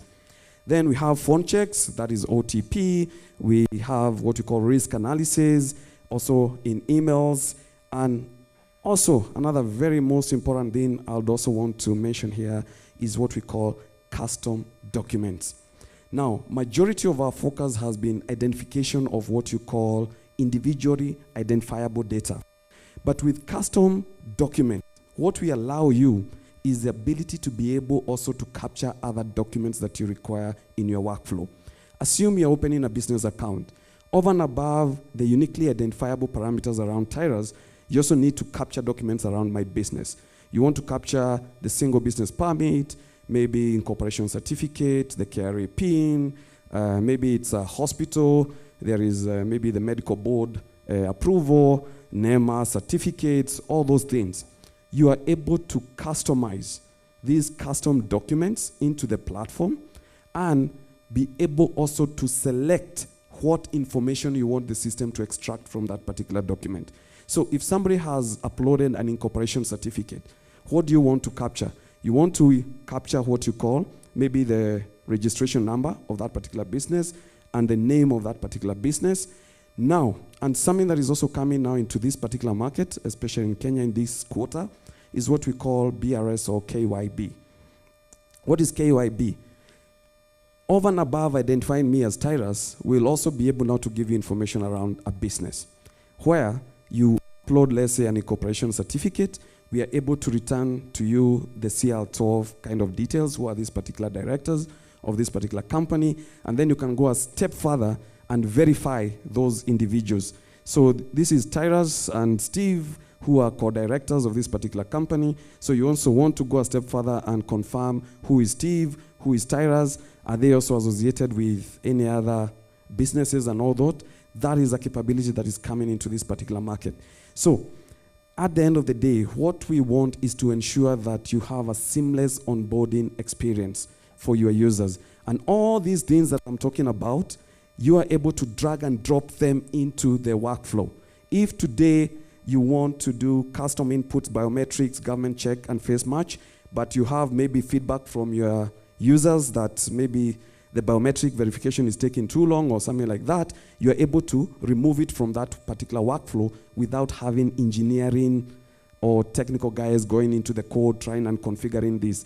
Now, the beauty about MetaMap is that you do not need to be a techie to be able to create this particular workflow. So if you're a product manager or you are the one who is determining your user experience, you are able to open the dashboard and you're able now to create that user info by drag and drop. Lastly is the e-signature application. So you have verified Tyrus, you have captured all the documents that you wanted from me, you have verified those particular documents, you have captured the custom documents that we are talking about, you have captured my IP location, emails, blah, blah, blah, and all that. At the end of the day, you want me to sign some terms and conditions. You want me to maybe sign a particular contract. Now, we also have that particular ability where now the last step maybe of your workflow is terms and condition. A user is presented with the terms and condition. He goes through those particular terms and condition, and he is able to execute that particular contract. Again, the e-signature application for MetaMap also gives you another 3 capabilities. Number 1 is what we all know. You're able to append your name or you upload your signature and it's appended to that particular document. Number 2, you're able, using MetaMap, to A, append your signature or your name, and number 2, also append your government document or let's say an ID to that particular contract. So you have 2 things. So you have appended your signature on the contract. We also append, let's say, the ID of that particular user onto that particular contract. And number 3, you can also append biometrics. Remember, you have asked the user to capture the biometrics, so you are able to append those biometric features on that particular contract. So later on, I cannot come and say, it's not me who signed that particular document. And this is all given to you in terms of being able, so in this particular dashboard, you're able to verify this, you're able to print, you're able to publish this. And now the other most unique thing about our platform is that you can have different workflows for different products or for different use cases within your organization without having to change the platform. What do I mean? The first use case here is opening an account. I might also have another use case of maybe dormant accounts. So what do you want to do when you're reactivating dormant accounts? You might also want to have a use case where what do I need to do when I'm approving transactions over 50,000? Or in your organization, you might have different application or different apps. So app number 1 uses this particular user flow. App number 2 uses a different workflow. App number 3 requires certain documents that are not required in stage 1. Or maybe you have a simplified onboarding process for initial users, but if this particular user needs to transact maybe on contracts above 1,000 or 100,000 USD, they need now to provide additional documentation. So you create a different workflow for that unique use case. Now, all this is drag and drop. You don't need any technical experience to be able to do that. The only time we require the technical guys is during integration. Now, the other bit is that our integration to your application typically takes between 5 to 10 days. If you have your techie team, your product team ready, within 10 days, we'll be up and live in terms of what you're trying to do with this particular application. Now, lastly, what are we trying to do here? And what is this all holding about Borderless growth and how are we working with you? Today, you might be operating in Kenya. Tomorrow, you decide you want to launch in Uganda. You want to, let's say, venture into Tanzania, then you want to venture into Zambia. When you work with MetaMap, it becomes our headache in terms of determining what do you require from a verification, KYC point of view to be able to operate in that particular country, and us being able to give you the data points or the processes that you require. So we become your verification partner. And how we do this is that, so today we'll give you the merits or the data points that you require for the Kenyan market. We will create the same for you when you're going to Tanzania or you're going to whichever other country. So you do not need to worry about your KYC compliance and all those other things. That is headache that MetaMap takes for you. And one of the unique things that also attracted even us as a team or the East African team to MetaMap is the ability of what the company has given us in terms of being able to localize and customize this particular application to our unique features. So, like in Kenya, I'll give an example. ID, you expect everybody above 18 has an ID. So when you're creating your business process, your first step is ID verification. Then you move to our neighboring country, let's say Uganda. An ID is not or previously an ID was not like a compulsory document. Then you realize it's only maybe 40% of the population that you want to transact with that have an ID card. So what do you do to be able to identify the other 60%? Now that becomes our headache. What unique other document or feature or merit does the rest of the 60% of the population have that we can uniquely identify them the same way we are able to uniquely identify the 40% with IDs? And that's the value proposition we are giving you as our partners and as MetaMap. And we are looking forward to having personalized conversations with all of you in this particular room. The way we work is share with us your use case. Tell us, this is my challenge. This is what I'm looking at. These are the countries I'm looking at in terms of venturing into. This is the use group that my product is targeted at. And this is what I'll need to uniquely identify in this particular user group for me to be able to transact or do business with them. And from our team, we start off with a business team. We'll work with you. We'll identify those unique points. We'll create those particular unique points for you. We will have that integrated into your application. And then as we move along, if something does not work or something needs configuration or change, that becomes now our headache and our challenge to ensure that we work. I think Everest is a very good testament to that. We have worked with Eversend, as they have grown, transitioned into country to country. We have worked with them in terms of also perfecting our solution, Kuda Bank and all the other clients that we have in East or in Africa.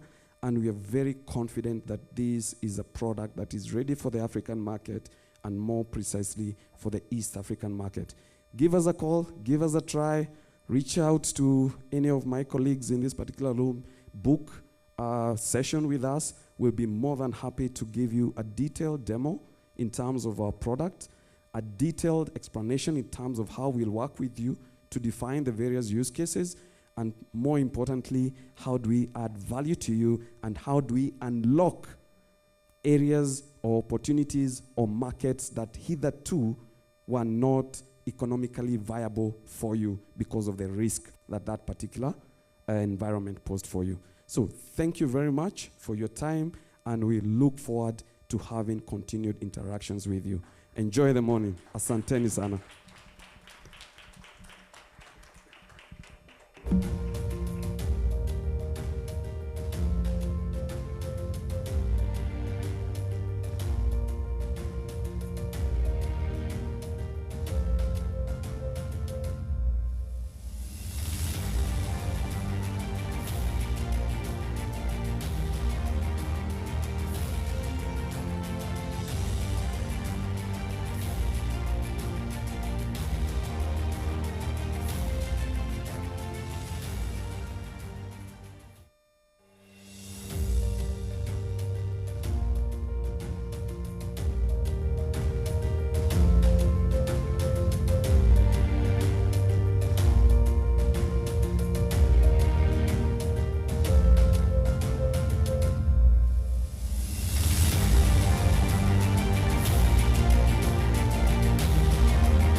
Mic test 1,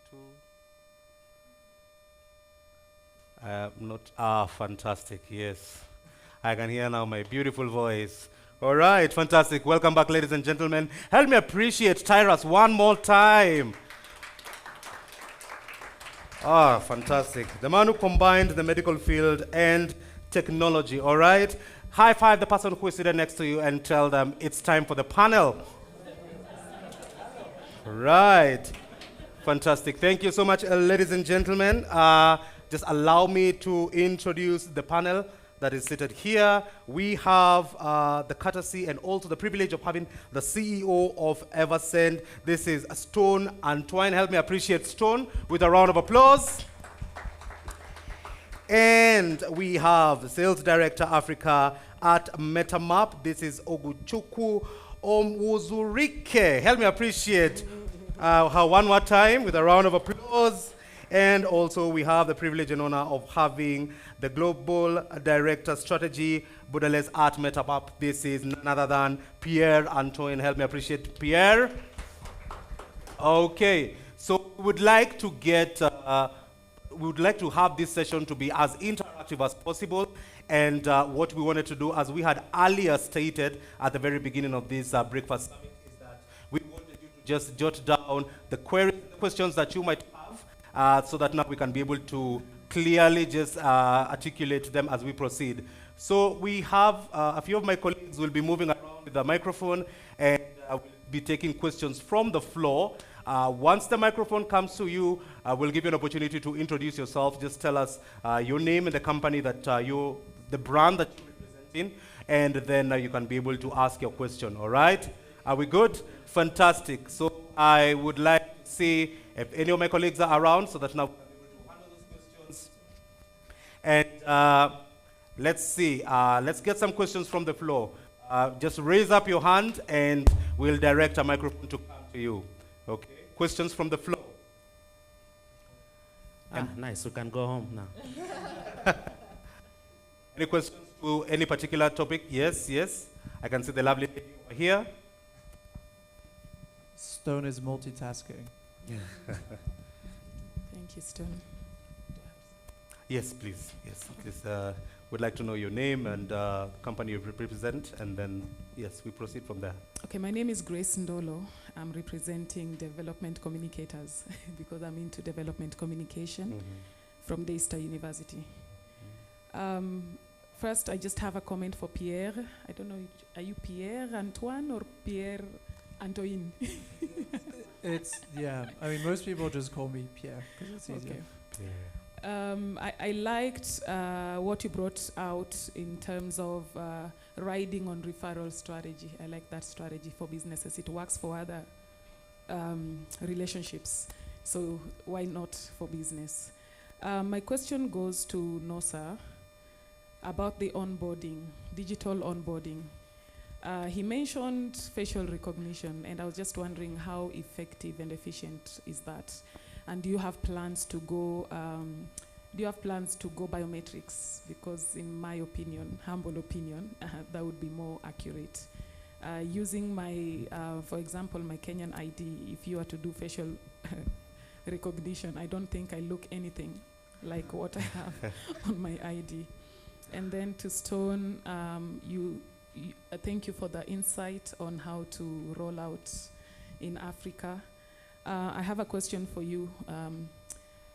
Have you, in your experience rolling out in the different countries, have you ever experienced a situation where you had to roll back because things did not work the way it did in the initial stages of planning and tests?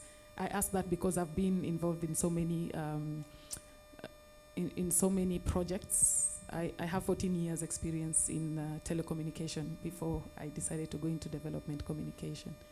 And in these projects, especially for mobile money, there were many times that we had to roll back because things didn't work as it was before go live.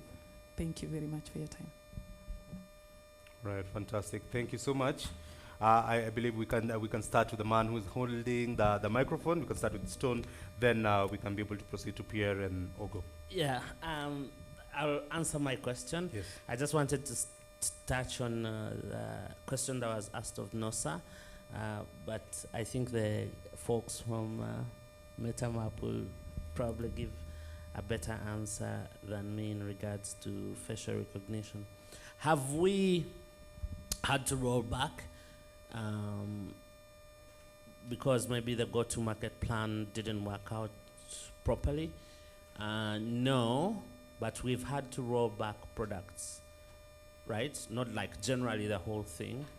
So we had a situation recently where we launched our crypto, buy, sell, exchange, send product in Uganda. And we had plans of rolling it out in Ghana, did everything and came in and we were like, oh, there's no regulation, so it's okay, we're gonna roll this out. And so in the app, basically, we've built it and it's there for Ghana.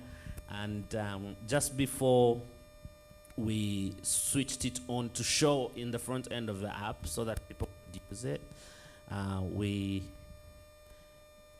did find out that it was going to be a massive, massive problem for us in regards to regulation and with the regulator. So the way we look at crypto is that we like to roll out the products in what we call crypto-friendly jurisdictions, because most of our jurisdictions, our countries don't have proper crypto regulations. But even where they say it's not banned or it's not illegal, it's still not authorized. And if you roll it out, you're probably going to get issues with regulators or partners. So Ghana is a good example. So I spoke to a friend of mine the morning we were going to switch it on. And he had done the same thing and launched a crypto product in Ghana. And the central bank basically wrote to every financial institution and says, close all the accounts that belong to this company. So we basically stopped right there. Maybe that's the closest to answering your question. It's the same thing like with Kenya. Generally everybody says you can do it, but if you do it, you're probably going to be in trouble with your partners, like maybe you wake up in the morning and Safaricom has cut you off, or the regulator has said no banking. So that's the experience, really. All right, fantastic. Thank you so much, Stone. I hope that has been well articulated. All right, fantastic. Then we can move on to Pierre. So maybe I'll take the biometric question quickly. You know how I stressed that we work in developing regions? I think what you meant by biometric is probably the thumbprint. The reality is that the hardware available in developing regions does not enable you to do that. There's no way. First of all, that's not really how the phone works. So even if you have like one of those latest Android phones that takes the print, that's typically linked to the phone and not to an app. So having that connection within an app would be incredibly difficult. But on the other hand, most phones in developing regions just do not have that capability. So if you were to focus on that as a technology, you would ostracize a massive portion of your population. So the next big thing is just the face, because I think pretty much everyone has a face to put on pictures, even though there's problems as well, right? Like if you don't have a smartphone, typically you're also limited. Then you mentioned like I don't look like my picture. I hear a lot of people also saying like, what about if I'm wearing a face mask? My answer to these questions is always, if you're wearing a face mask, does your mother recognize you? Does your mother recognize you now than she did 10 years ago? The technology behind it kind of works that way. It's just also more precise than the human eye. So, it sounds unbelievable, but if you bring it back to real world examples, I think it does answer part of the questions. The other thing I always say is, and obviously I don't encourage any of that behavior, but maybe some of you, and I say this because I've done it, but I have an older cousin, we kind of look alike. I used to use his ID to get into clubs, right? When I was underage, and the bouncer would let me through. The bouncer looking at the picture, human eye, can't tell the difference between the person that is in front of him and myself in this case. So obviously he went in, had some drinks, very legal, again, don't do it. Or don't tell your kids to do it, whatever you're into. But that's something typically that the technology would be able to catch. So, what I always like to do with these things is I cannot explain to you how it works. I'm just not a technical person. But if you bring it back to real life examples, it does give you an idea of, why it is that we do it that way, and also kind of what the mechanics behind it are. Yeah, and just to add to that, I mean, maybe because NOSA is not online, but what's their solution also involves some biometrics. So it's not just facial recognition, there's biometrics. There's also the liveness check, which allows you to actually check that this person is actually a real human, not a photo, not a selfie, or maybe someone is asleep, you take his picture and try to. So those are the things that technology actually allows you to validate that this is a real person. So it's really more in-depth and more extensive, like Pierre said, the technology behind it. Yeah, maybe just to add, maybe Pierre, you can correct me if I'm wrong. I think like some of the latest facial recognition technology is more efficient at figuring out if you're who you say you are than the human eye. But I don't know, you just need to confirm that. It's true in the sense that you would couple the eye and the face. So it's all about the number of data points you have, basically. So obviously the more data points you can have, the better the identification is. But the way it works is also always an interval, right? Like it's never 100% match. You get like 93% or whatever it is. That obviously varies between the time that the pictures were taking. But ultimately, we give the decision. Obviously, we consult and advise, but it's whatever that level of confidence is set by our customers directly. And from one industry to the next, actually, that numbers can vary quite significantly depending on what you're trying to do. All right, fantastic. Thank you, good people. Help me appreciate them one more time. Nice. Want to see if we can be able to get the next question. Okay, Mr. Pat. All right. At least Pat, we know him. We've heard him. Yes. Pat, go and shoot. Thank you. Okay, so I have two parts to my question. The one side is on the supply side, and the other one is on the demand side. So on the supply side, outside of GDPR, each country jurisdiction has their own unique local legislation and regulation. And over and above that, you find one level down that there is also industry associations. For example, in insurance, you have Association of Kenya Insurers. In banking, you have Kenya Bankers Association. And they also, because they are member associations, they feel that any aggregation around data and provision should be controlled by them. So behind that, there is a sources of data. It could be government agencies, etc. How are you overcoming that to allow you to do your business? The second part is just on regulation, given the protection of personal information that's coming up and being tighter and tighter. How are you overcoming that? What's your strategy of overcoming that? On the supply side, on the demand side, I just would like to know 80-20. What I know that you're a B2B enabler, provider of product and solution. Do you also do B2C? And with the B2B, which is your main output a KYC record or return, or what is it? Just to understand your 3-4 main products that you actually do. Thank you. Okay, so that's a lot. Just to keep it straightforward, I think GDPR, all these data regulations, etc. Obviously, the approach that we took was to comply with GDPR. That's typically the strictest standard there is in the world. So the approach is kind of say, if we can do the most, we can also do the least. Ultimately, I think it also comes down to user consent.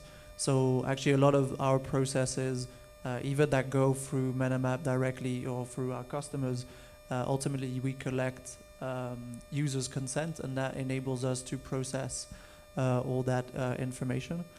On the other side of things, when you mentioned, we're a B2B2C business. The way we think about it at MetaMap is that's our first phase, in the sense that right now we're focused on helping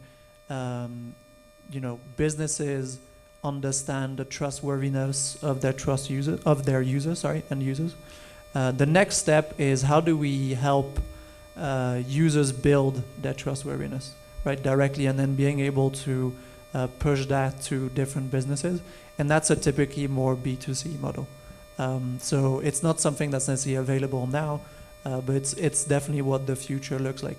And that comes back down to what you mentioned in your speech earlier, user ownership. Like, I actually should be owning that data, should be trusting you with that data, etc. So that's kind of also the approach of that further phase in the development of what we do as a company. Right, fantastic. Thank you. Thank you, Pierre, for that. I will appreciate that. All right, would like to, I hope that has been answered well to you, satisfaction. Okay, fantastic. There's a question that is coming from our online audience, and someone is asking, how does the platform work when the databases are down? Still there. I feel like I could talk about this for ages, but Stone is being nice enough to indulge us with his presence. So please make sure there's also questions for him. In terms of redundancies, it's interesting. If I talk quickly about Mexico, which also has a database, the regulation in Mexico actually states that as a company, you have to prove that you've tried to access the database. And that's because the regulators know that their database is just terrible and the uptime is not great.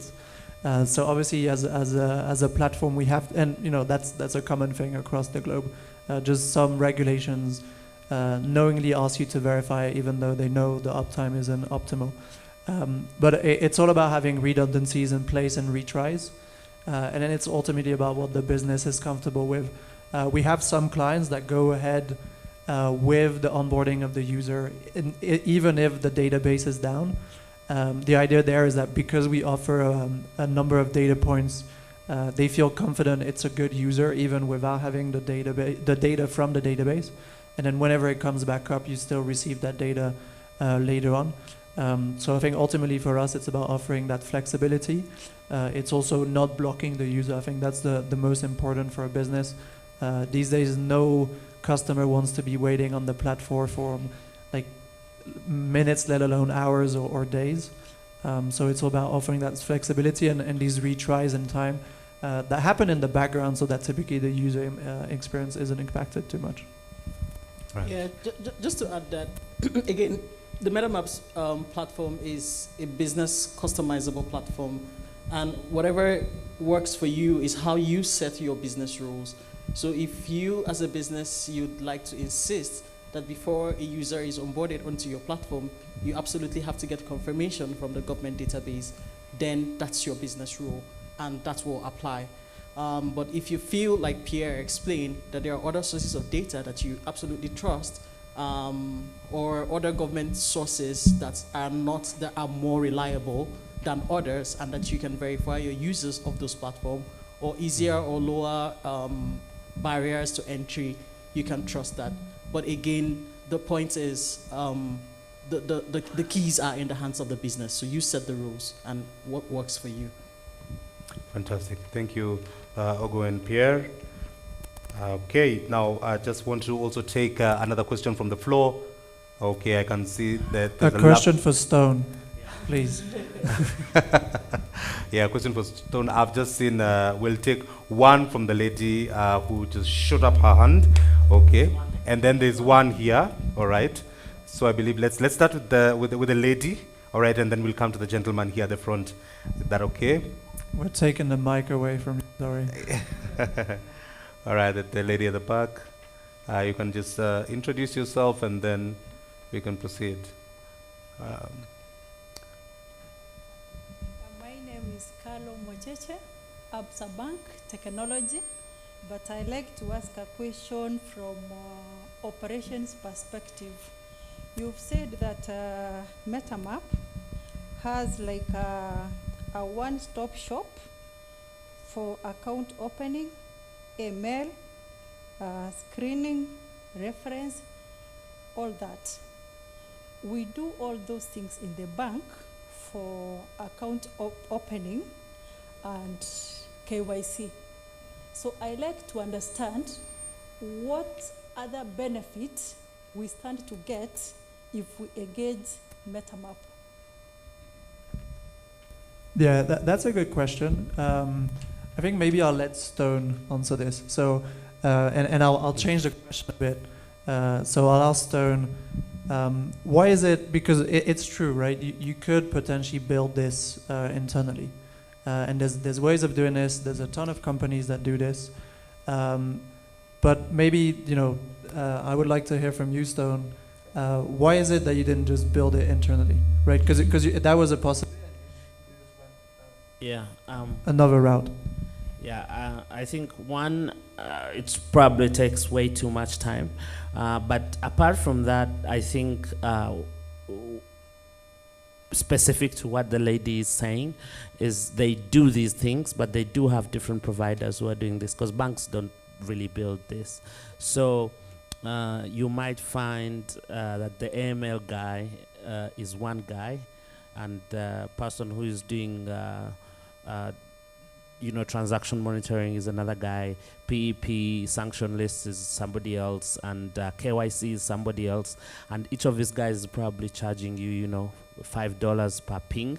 So I think one of the main things which as a bank you need to look into is cost, because while MetaMask will probably also charge you based on your usage, when it's centralized, you might find because they can sell to you many more things, they can do it much cheaper. So cost is a really big factor to consider.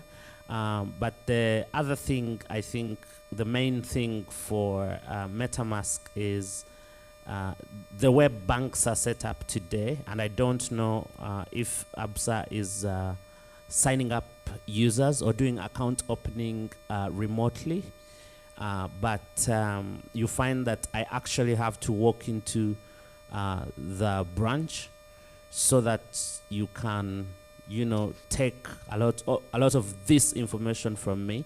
What we have found as a digital payment services provider is that we don't have branches, we don't have people on the street like physically talking to people, and the advantages is stuff like the facial recognition software that we're talking about. Is it going to read it off of my ID and read it off of my face and figure out that I'm the person without necessarily sitting in front of somebody at the branch? Secondly, is I think one of the things that is super cool and extremely important for remote account opening is the liveness check, right? Because that's what allows us to open accounts remotely, is that we have the confidence that this guy, because we do a video selfie, that this person is actually alive and live and right there, like somebody is not holding up a picture and saying, my name is Stone, and using, Stone's picture, but we can actually prove, just like you do it in the bank at the branch, that this is Pierre, he's who he says he is, his ID is here. From the liveness check, we've picked up a resemblance with what is on the ID, and the ID has been checked with the government database. It's almost foolproof. It's almost the same as somebody sitting right in front of you. So I think that's a massive, massive advantage, especially now that banks are going digital, and a lot of you guys are starting to do the applications, and people shouldn't have to travel on a bus for 30 minutes to come to the bank to open an account. But I know that it's a bit more difficult, but these are the conversations you ought to be having. Yeah, and my question back to you is this the core of your business? Why don't you let those that it's the core of their business to handle it? Your core business is banking, providing financial services to to people. Let's get those loans out there. Let's support more businesses. Let's support more families. Let's support more livelihoods. Leave the hard work of verification and all of that to us. Focus on the core of your business, which is banking. All right, fantastic. Thank you, Ugo. And Stone, I know Mocheche, I believe you are at a better place. That is Mocheche from ABSA. I know her from another life, and hopefully we can be able to carry on with the discussion in case of any further query. Let's go over to the gentleman here. Thank you so much. You can just introduce yourself, and then we can proceed with the question. Hopefully it is directed to Stone. there's no preference to Stone, but it's an open-ended question. Or yeah. I will divert. Okay. Good morning, everyone. So I'm Dr. Abid Mlongo. I'm head of digital IC Lion. We sell trust, insurance, and investment. So this topic of today is at the heart of what we do, trust, and more importantly for Stone, financial inclusion. I've branded you as Mr. Unit Economics, and I'll start with the first question. I think I love what you do, because for us as insurers and investment people, the biggest thing is how do we, open up to do international cross-border payments at a very affordable unit cost, right? The point-to-point connectivity to MasterCard, Visa, and all of this is prohibitive. So how has your story shaped out in terms of managing the unit cost through Eversend as an aggregator, right? And how has it shaped the financial inclusion story? Do you see more adoption coming through because of the aggregation work you do? Because I'm keen, I think I see a big opportunity, in the insurance sector, especially ICLN. And for Ochuku, wow, I love the Nigerian names. Nkola Ogo. Ogo is fine. Ogo is fine. OG. My friends call me OG. And Pierre, she raised an important point, the lady from Daystar.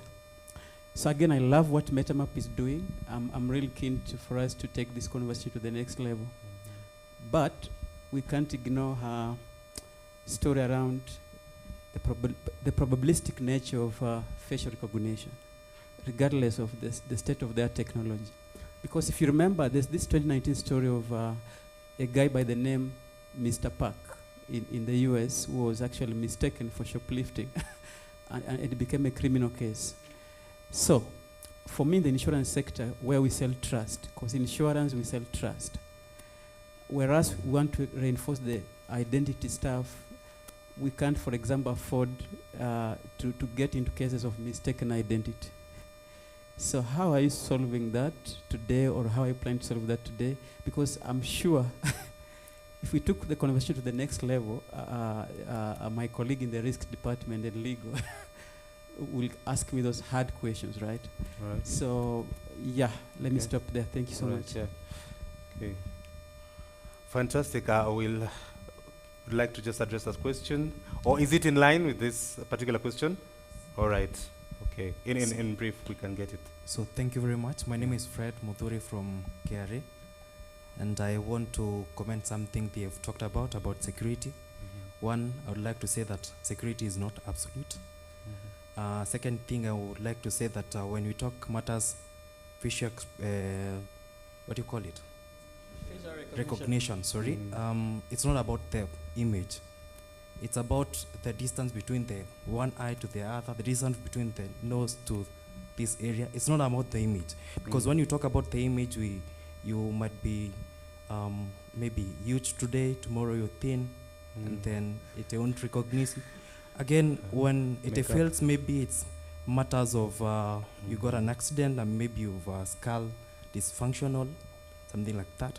So where we are as at now, I think technology is in a place that we can embrace facial recognition in this time, because AI is coming handy to cover up that. It's not matters of camera, by the way. It is matter of pixels. It accounts a lot of things. Right. And I have seen that I'm junior. I'm a junior. I have not stayed in cybersecurity for some time. Right. But now this is an area that I felt that maybe might be not able to explain. All right. Another thing that I want to talk about is about the business part. Whatever conversation that you're having today may not immediately be to people who are in big businesses, apps, and those other things. We need to include people who are coming up with small businesses, the young people.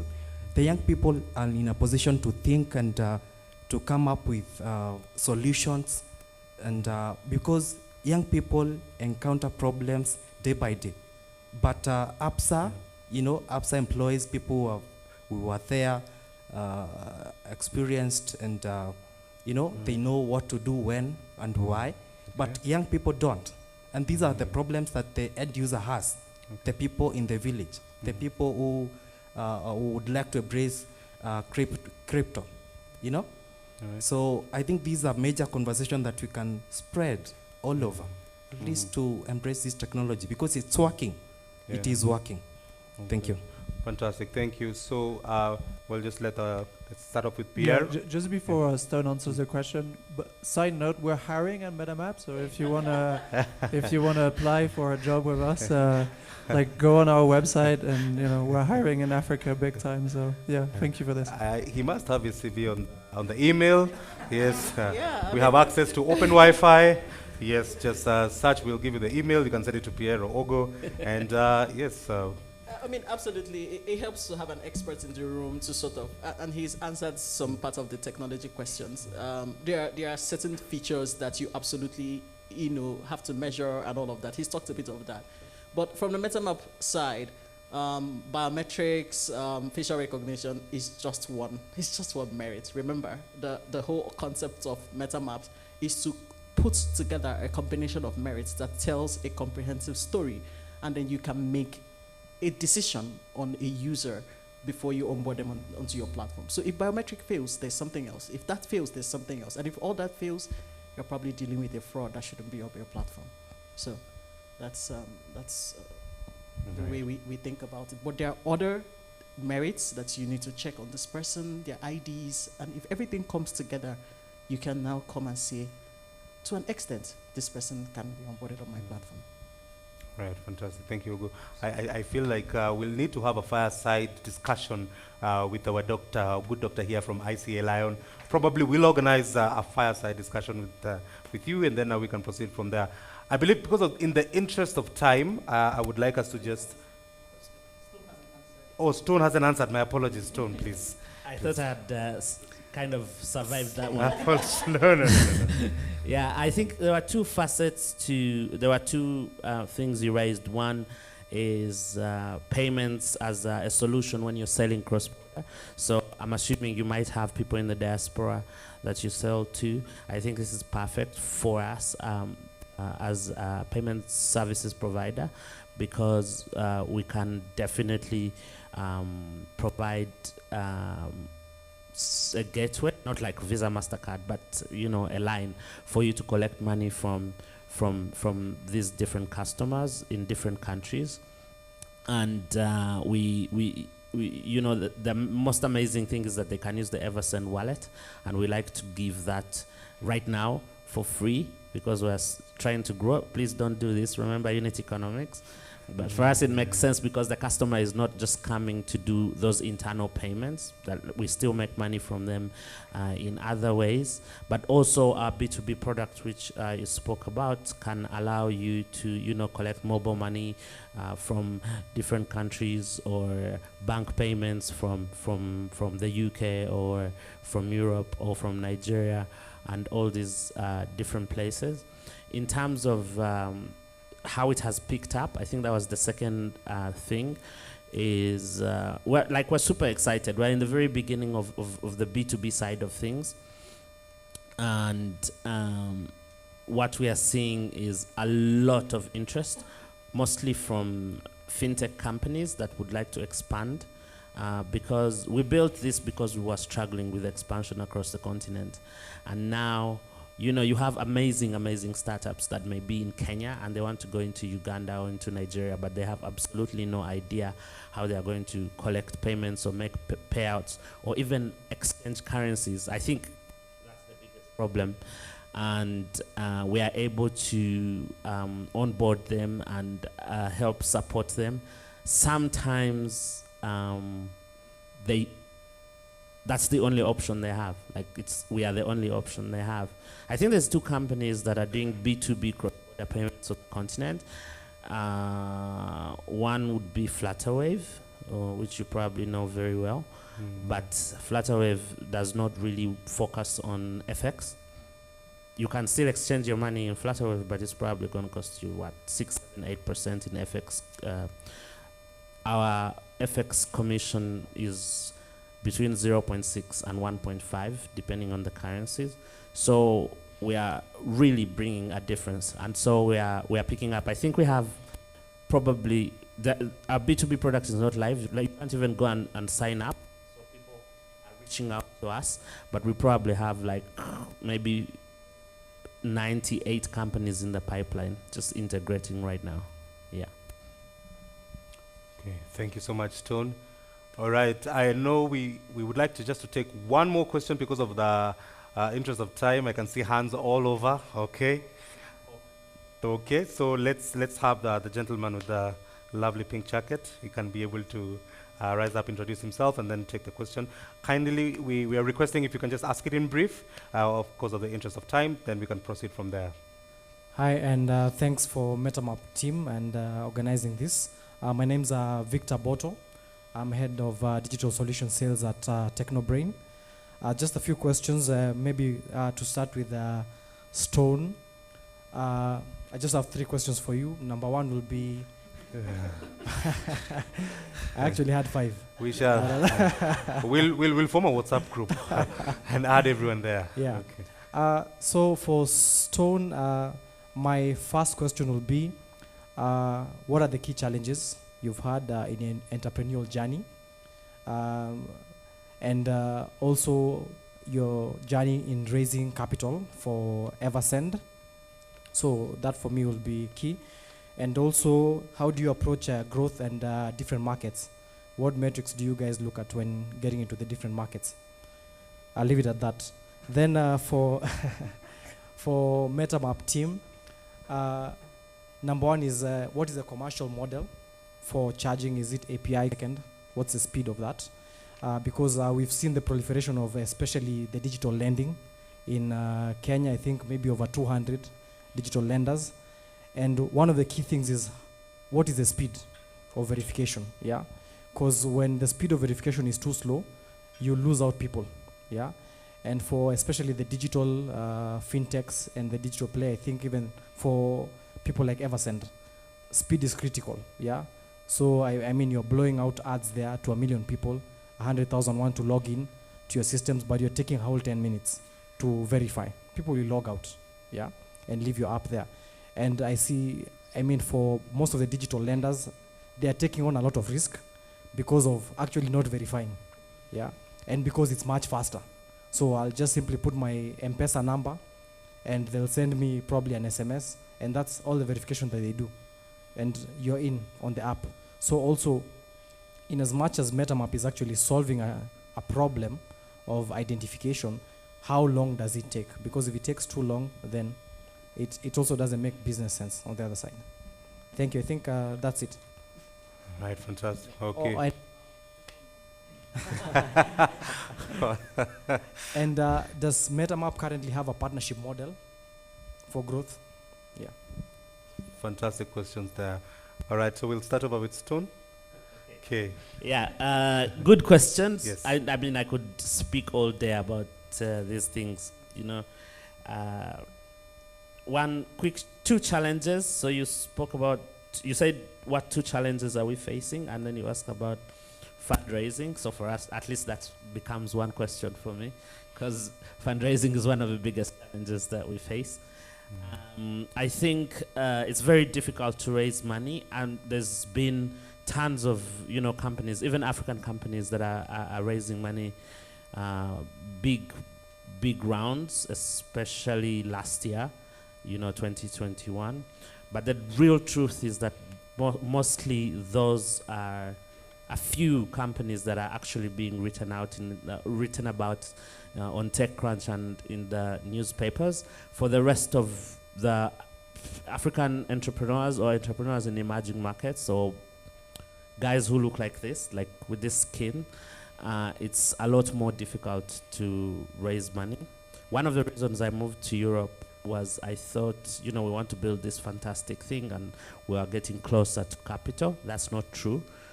We did raise $1 million last year. No, the year before last. And but it was extremely difficult. I can tell you that. I probably spoke to 300 investors and ended up with maybe 12 or 13 putting in money, but this was a long process. Right now we're going to go out again and try to raise money. I think it's still going to be challenging, but the numbers are more impressive. But I think one of the things that has really helped us is that obsession with making sure we're building a sustainable business, because if we were not doing that, we would probably have closed shop by now. But, we focus on revenue. I mean, we did amazing numbers. I've put them online. We did about 230 million last year in transaction volumes, and we did 5 million the year before that, and 800,000 the year before that. So there's growth. And because we focus on revenue and unit economics, that means that we have money coming in. So we don't have to beg investors. But it's been very, very, very challenging. And now we're at that level where we're going to, we're trying to go from 300,000 users to 3 million users, and that means that we need capital. So we're going back into the market, try and raise money. But at the end of the day, it's still challenging. I think it's better when you have your numbers right. Right now I'm confident because the numbers don't look bad. But that focus on unit economics is extremely important, which I think is the same. Just before I go to, again, touching on those metrics, because that was your second question, I think the second challenge has been regulation. Regulatory compliance. Our initial strategy was whenever we go into a country, we work with existing licensed entities. That helps us to put out the product into the market much faster, because dealing with regulators sometimes takes a very long time. And that worked when we were really small until, I don't know if there are people here with some of our partners here in Nairobi. One of our partners shut us down last year because we did $2 million in one day. And they said, we can't take this risk. And because of that, we have to speak directly to regulators. And that's one of the most difficult things. Sometimes it will take you 18 months, 2 years. I think is one of the most difficult markets in terms of regulation, because the conversation take way too long. So the strategy of working with regulated entities really helps out, but it's not sustainable when you're growing, because people feel like they don't want to continue taking on that risk. Lastly, very quickly, what metrics we look at. I'm going to talk about the B2C side, because the B2B side is still very young, and I don't know much about B2B anyway.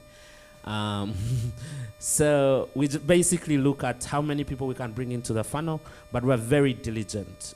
So we look at cost per install, how much is it costing us for somebody to install our app, and then we go down that funnel with these guys, like look at the conversion, because if the guy has downloaded the app and started the registration process, have they registered? So for us, registered is before verification. What's the cost per registered user? Then have they been verified? What's the cost per verified user? Then did they actually transact? So are we making money? Because along all these lines, we're not making money yet. What's the cost per transacting user? And then with all that, we have to look at an estimate of the lifetime value of that customer. So if they're costing us $5 to become a transacting user, are we going to make that money back? And I think one of the most important metrics when you're still really young is payback period. We try, I think I was looking at the numbers yesterday, and we're doing really bad right now, because we're about 5 months to get back our money. For many companies, they do 12 months, but for us who are not raising these big, massive rounds, anything more than 3 months before we get back our money from a user that we spent in the market is not good for us. So we set those benchmarks and kind of try and make sure that we're always optimizing to fit within those benchmarks. I think at scale it's going to become more difficult, but when we have big money, we can, relax a little bit and let it go to 8 months. But right now we are struggling and saying the cost per transacting user has to be recouped in X number of months. So that's basically how we look at metrics. And then after 3 months or 5 months, as long as that user is being retained, then we're making money. Right. Okay, thanks, Don, and thanks, Victor. So I'll just answer the question around the subscription and the partnership models, and then you can answer around the uptime and the service uptime. So yeah, we do have partnership models existent in MetaMap. We have about 3 currently, and it could be reseller, referral, and other models. And I mean, these are conversations that you can have with the MetaMap team, and we have this existing structure running already, and we have clients already, running that model. In terms of pricing, it's a subscription-based model, and of course, you know how that works, volume-based and all of that. There's a lot of number crunching that goes into it, but basically it's a subscription model. So, what was the last question? Yeah, I'm definitely not as diligent as Stone. He's taken notes to make sure he doesn't forget the question. What was the uptime question? Speed to speed, yeah. So that's a very good question. I myself work a lot with micro lenders. It's something that I'm very interested in. And that's typically the industry where you almost need to get the loan answer back to the user in like 10 seconds. There's actually no data behind the fact that if it's more than a couple minutes, they leave. Like that's just not true. It's like kind of an urban myth. There's no real hard data, or at least it's not as statistically significant as people make it to be. But ultimately, I think it also comes back to offering something that's flexible and that's adapted to your business. We have some clients that can afford to wait a day to get the data, and so they approach that timing differently, and they probably will go into more depth, right? And then we have some clients where a couple minutes is fine. In terms of our normal SLA, so kind of what we commit to contractually, depending on the country, it's anywhere between 2 and 3 minutes to get the result. That's, let's say, with the more it's not the correct word, but high-end checks that typically take more processing time. But so we're dealing with that, and also what's important to understand is that it's not like you wait 3 minutes to get the result. Like all this is asynchronous. You start getting the data of what's ready, and so that already can be built into the user experience to make sure that the user isn't actually waiting. But yeah, I hope that answers. I hope that answers your question. Right, fantastic. I'd like to pause it at that because at the interest of time, it's far much spent. But I know that we'll be able to get an opportunity even as we progress to interact also with the panel speakers that are here, and also just to get to find out a little bit more about what we do and address the questions articulately. Fantastic. So at this point, ladies and gentlemen, help me appreciate this fantastic panel. Job well done. Thank you so much, Stone. Thank you, Ogo. Thank you, Pierre. I was listening to the numbers as Stone was talking, and I was asking myself, I am seated a bit far from the gentleman, but they're doing a fantastic job. So thank you so much. At this point, ladies and gentlemen, I'd like to call upon our last speaker for this session. He is the co-founder of CopperTrack. Ladies and gentlemen, help me appreciate George Ikua as he comes to the podium. Makofi tafadhali. Welcome, George. Thank you very much to have you here. Asante, karibu sana. Thank you, George. Use this? Yes, please. Hi, everyone. My apologies, I'm late. I was stuck in Eastern Province begging for fuel. Anyone looking to launch an app, MetaMap, get into fuel business, we don't get it. It's a mess out there. But glad to be here. Caught the conversation a bit late. And clearly, we are onto something. In the first time I met MetaMap, I was mind blown by what they are able to do, which I'll touch a bit.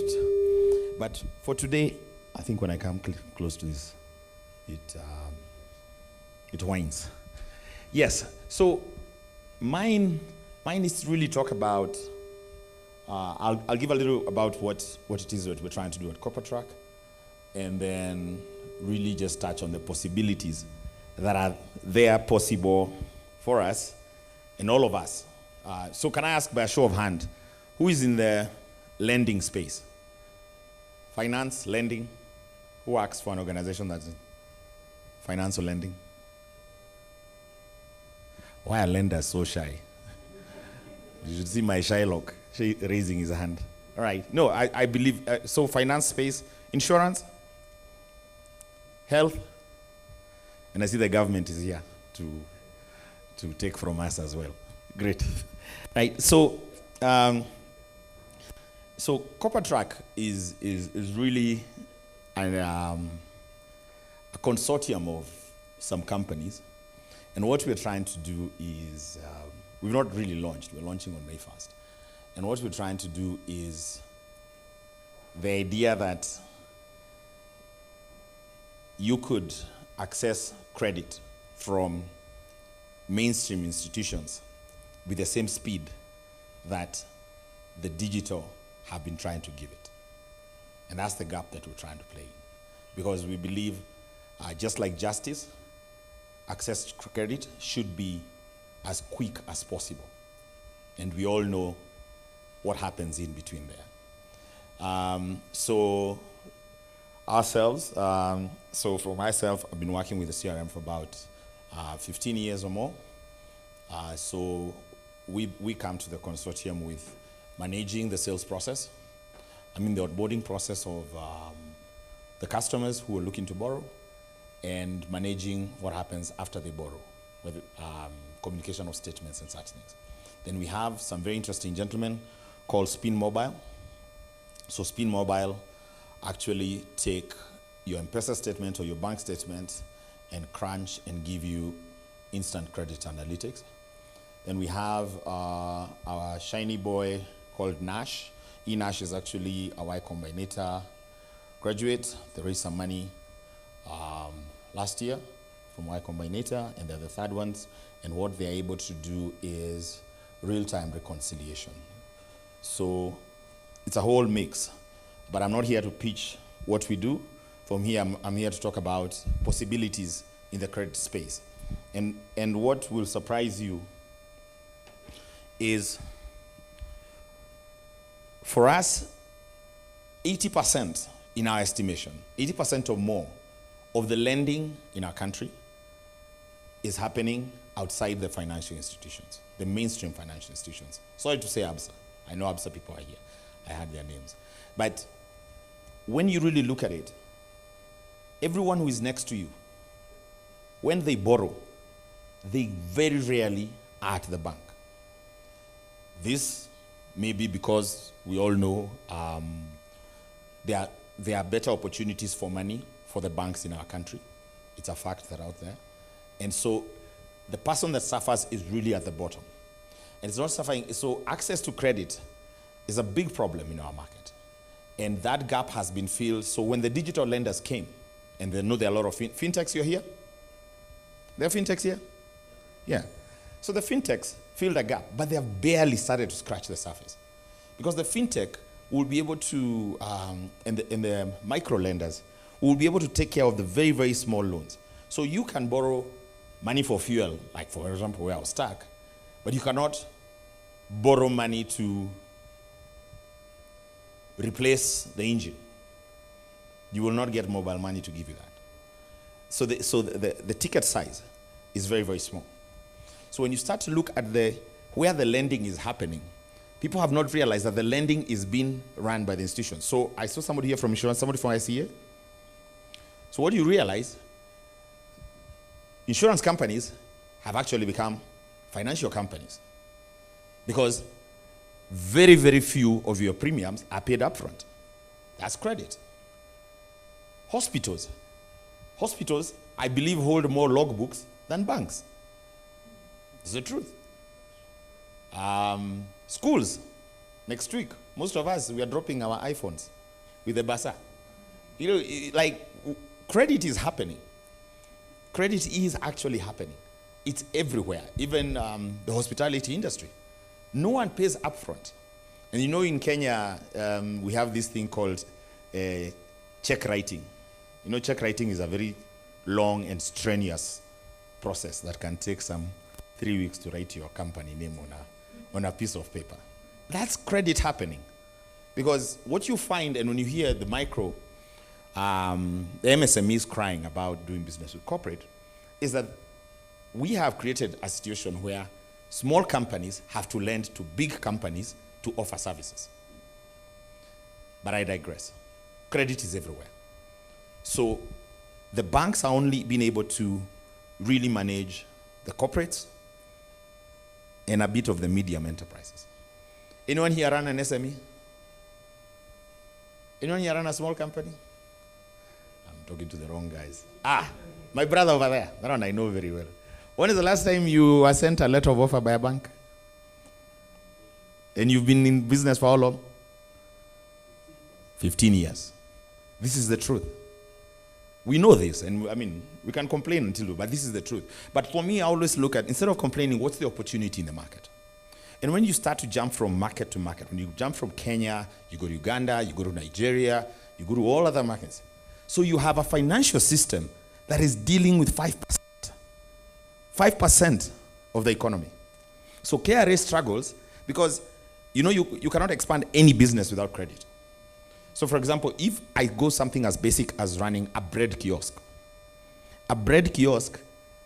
I cannot, if I only sell what I buy, I'm not going to go far, right? So the margin on bread, how much is bread? 50 bob? About 50 bob? So the margin you'd say is 5 bob. So I'm going to have to sell how many breads to get another, for them to accumulate, for me to be able to have more bread. Somebody must loan me the bread, right? You heard what 4G Capital is doing. Very interesting. Playing in this space with the Mama Bogas. The market is unbelievable. And yet everyone in technology is here focusing on this 5%. This 5% who are verified, able to pay, and all these other things. So when you understand, so I keep saying, if I'm on an opinion and you say, but the 90% are not risk, what do you call it? Are risky, right? If 90% of the people in a room are wrong according to the idea, is the idea wrong or the people wrong? The idea is wrong, right? So everyone, you know, it's the same way. I mean, we have a huge struggle with CRB. 15 million people in CRB out of a population of 20 million. The CRB is the problem. You're starting to get where this thing is. There's something wrong with how we've done this thing. And I'm not pointing fingers, but there's something about the majority cannot be wrong. Then that is a broken system. And why economies like the US is that everyone is pulled into credit. And one has said, stop CRB. Everyone is saying, if you go and you find you are CRB, your interest rate should go up. Right? So that's simple. But right now, if I'm listed for defaulting on 2,000 shillings, I cannot access a mortgage. Yet I earn 200,000 shillings. This thing is not making sense. Now, let's talk about opportunity. So, because I didn't come here to complain, I came to talk about this possibility. We can whine. I whined all morning. I was actually in Matu, queuing for fuel when I was supposed to be here talking at 8. And I'd started queuing at 5. But I had to stay there and finish because complaining is not the way to solve things. So credit is everywhere. And hence, we have even if we complain about predatory lending. Anyone from Safaricom here? Where are my friends? Don't hit the player, hit the game. Fuliza does 300 loans a second. 300 loans a second. And that was in 2021. At what rate? Take a wild guess. No, 198% per annum. The market is so devoid of credit, they will take it. Devoid, like there's no credit. So I'm telling you, the majority of the room cannot be wrong.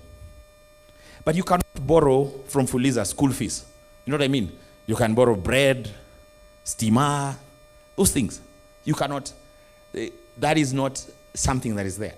So, if you're all smart business people, when there's blood on the street, it's time to make money. That is the time a smart person said. And so we started saying, so let's look, so the majority of lending is happening where? So there's, what do you call it? Payment terms lending. There's microfinance lending, massive.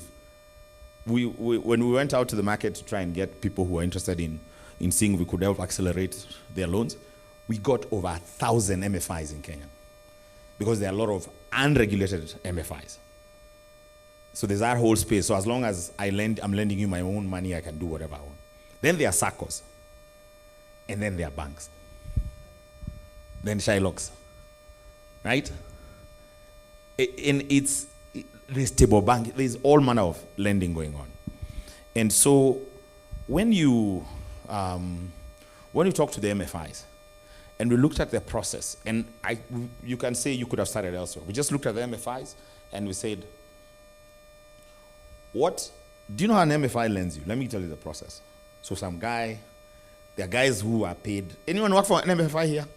Any MFIs here? You see, these guys are not inviting the 80%. 80% should be here. These guys, so how an MFI loans, so there are agents working all over the country. The guys who, you need some cash, I know a guy. So I know a guy is the MFI. So he gives you a number, and you call that side, and they tell you, what do you need?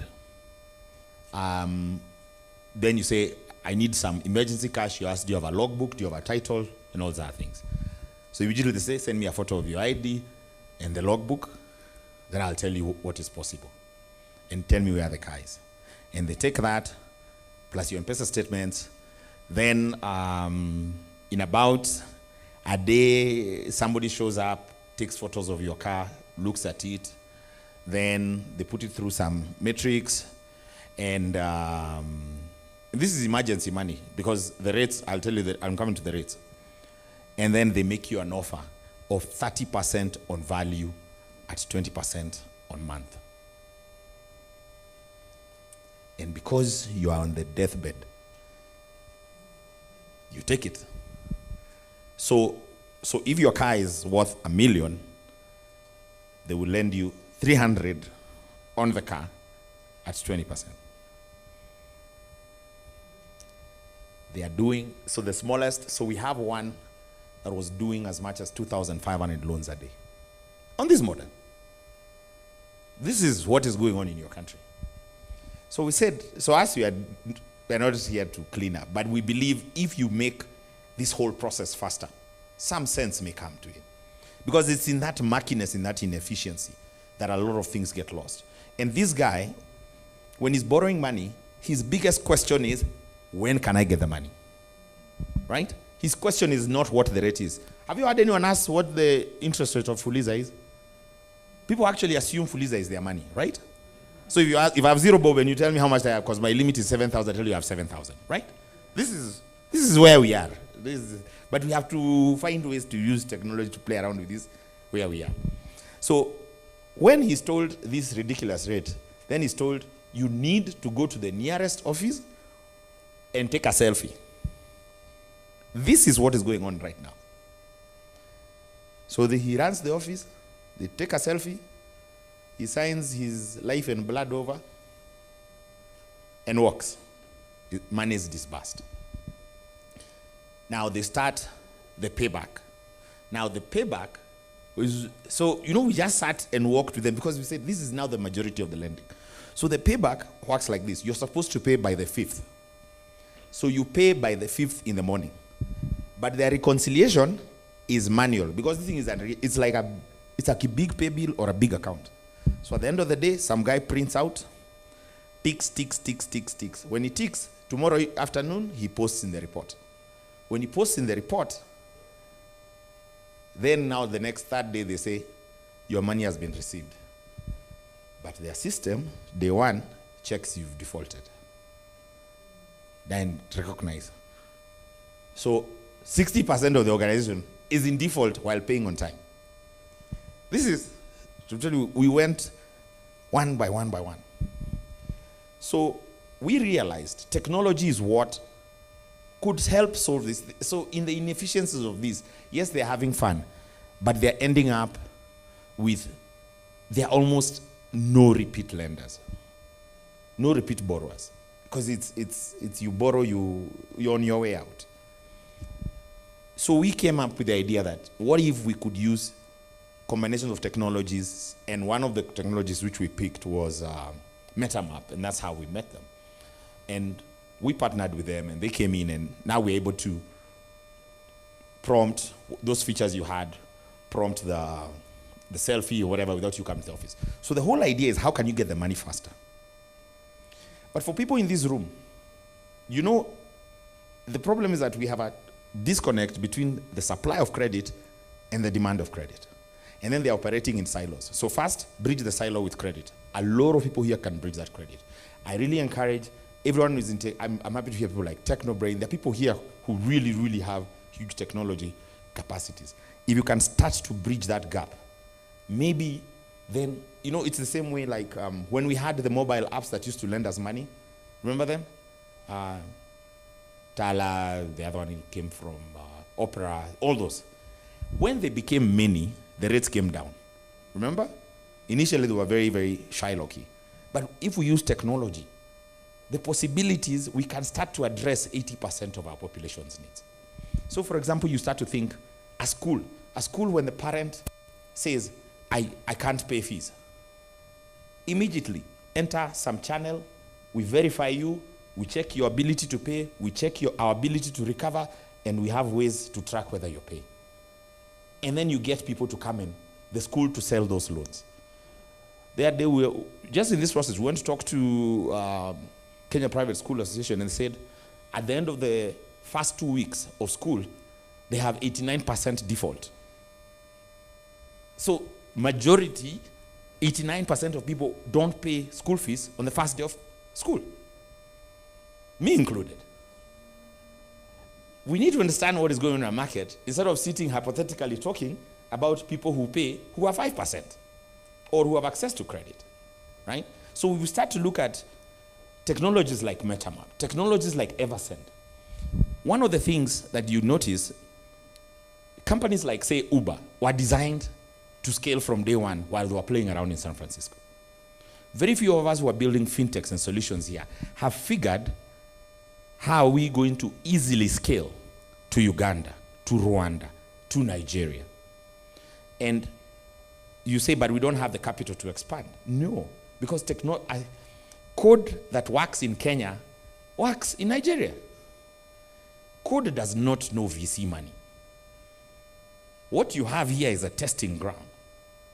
And the possibilities, if you could just realize that there are about 1 billion chaps in Africa. Just that. And then, as I said, there are people with money to give credit, and you be the bridge. And don't go to the same guys who have no interest in lending to you. One of the things that we're playing around with is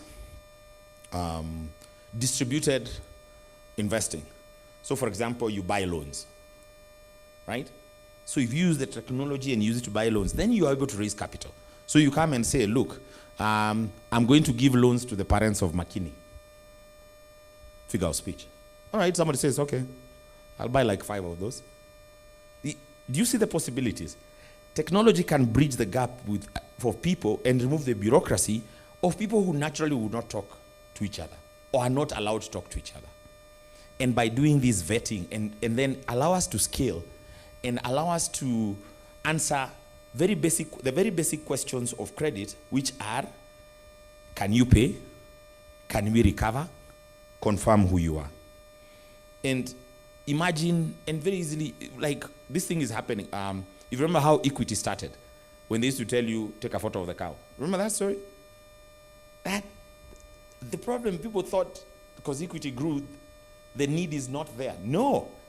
People with cows need credit. School fees is next week. I have a cow. I don't want to sell it, but I know I'm going to milk it. You know? So you start to innovate and don't try conquer the whole spectrum. Go for something as simple as what MetaMap has done. MetaMap, all they have stopped you saying, please show up at our branch, we take a photo. And you know, what happens is that you are cutting off the majority of your market with such requests. If I cannot get financed insurance premiums until I go sit with the insurance guy, this thing doesn't make sense. We have too much physical things going on in our thing. So it's source, onboard, verify, disburse, collect, right? So the possibilities are across Africa. And I tell everyone, you don't need that many clients. You know, everyone wants to be a unicorn. Let me just tell you. When we look at the numbers of just the MFI, before we look at the 4 verticals we're working with, when we look at the 4 MFIs, the 4 MFIs are doing on average 2 million loans a month. The MFIs we're playing around with. 2 million loans a month. We only need 100,000 of them. We're okay. The problem is that us in technology, we want to innovate for global domination. But if we all did 200,000 and leave the millions to MetaMap and Eversend, those are the strong boys, you know, we'll make a difference. And so I encourage you on those possibilities. I think we've all barely scratched the surface. Some of us are bound by our shareholder interest and all those other things. But if everyone in the room is eating white bread, it is pointless to keep preaching the advantages of brown bread. Thank you very much.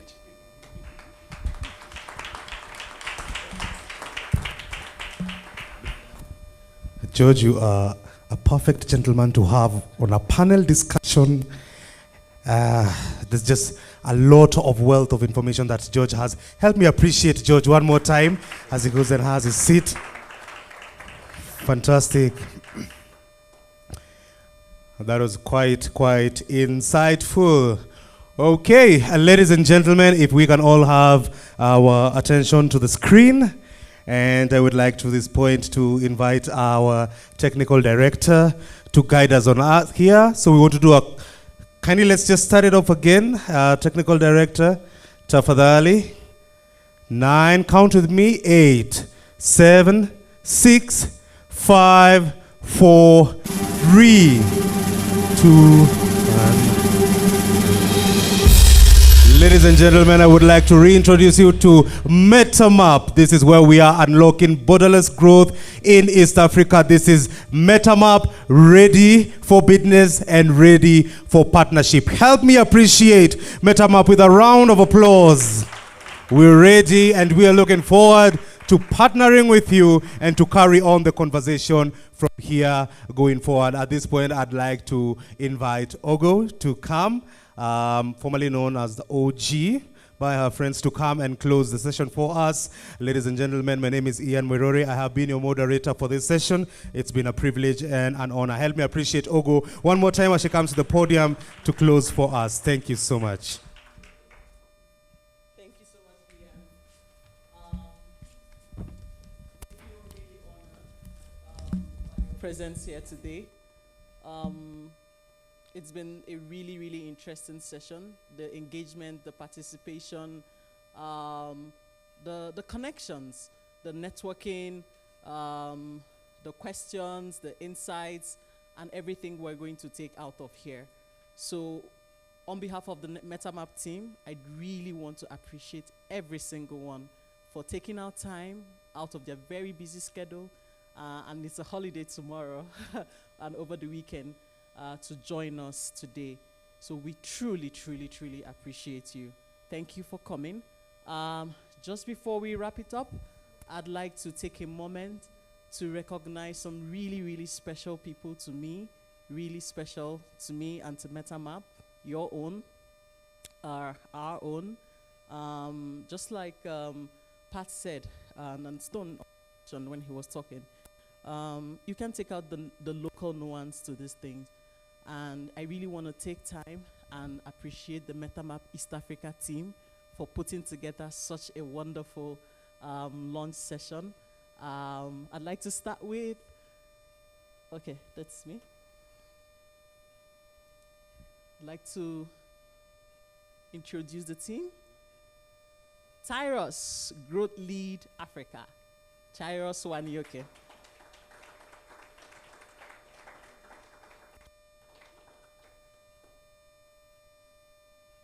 Another lady who is very special to my heart, Victoria. Victoria.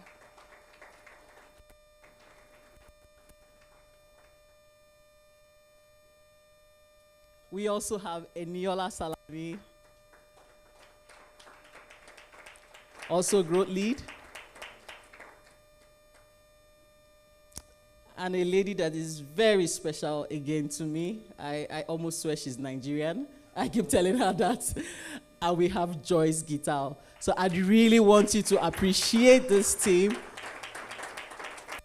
They have done such an amazing job kicking off our business here in East Africa. They are your own. They are our own. I am super proud of them and what they have achieved for the business in the very short time that they've been here. So if you want to reach out to them, want to have questions, follow-up questions, meetings, they are the ones to talk to. And finally, I really want us to give the African appreciation to Pierre, who flew 30 hours to be with us today. Simply because of his love for the region. Every time I beckon on him to come help us out, whatever we need in the region, he always responds to us. So thank you, Pierre. On behalf of myself and the team, we say Asante Sana. Thank you so much. And to you all that took our time to join us today, we really feel honored. Thank you so much for coming.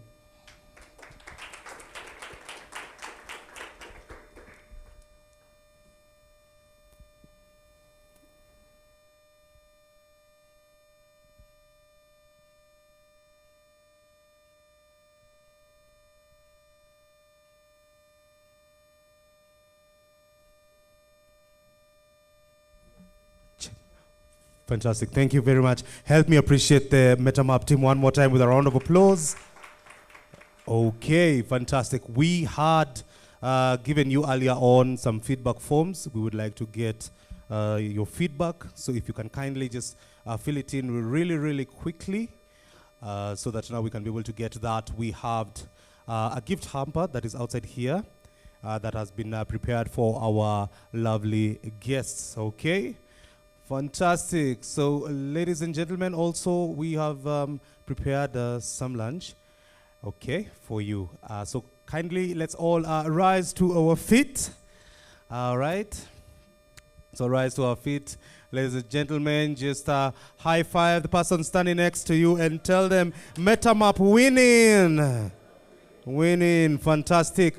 All right. So I'd like you to just, you can feel free to remain behind for just to interact, network, build the partnerships with each other. Just feel free to do that, all right? This room is open. Let's engage each other, exchange the business cards and the like, get to just know each other well and see how you can scale up from there. Thank you so much, as we say here in East Africa. Asante sana, and God bless you. Enjoy the rest of your afternoon.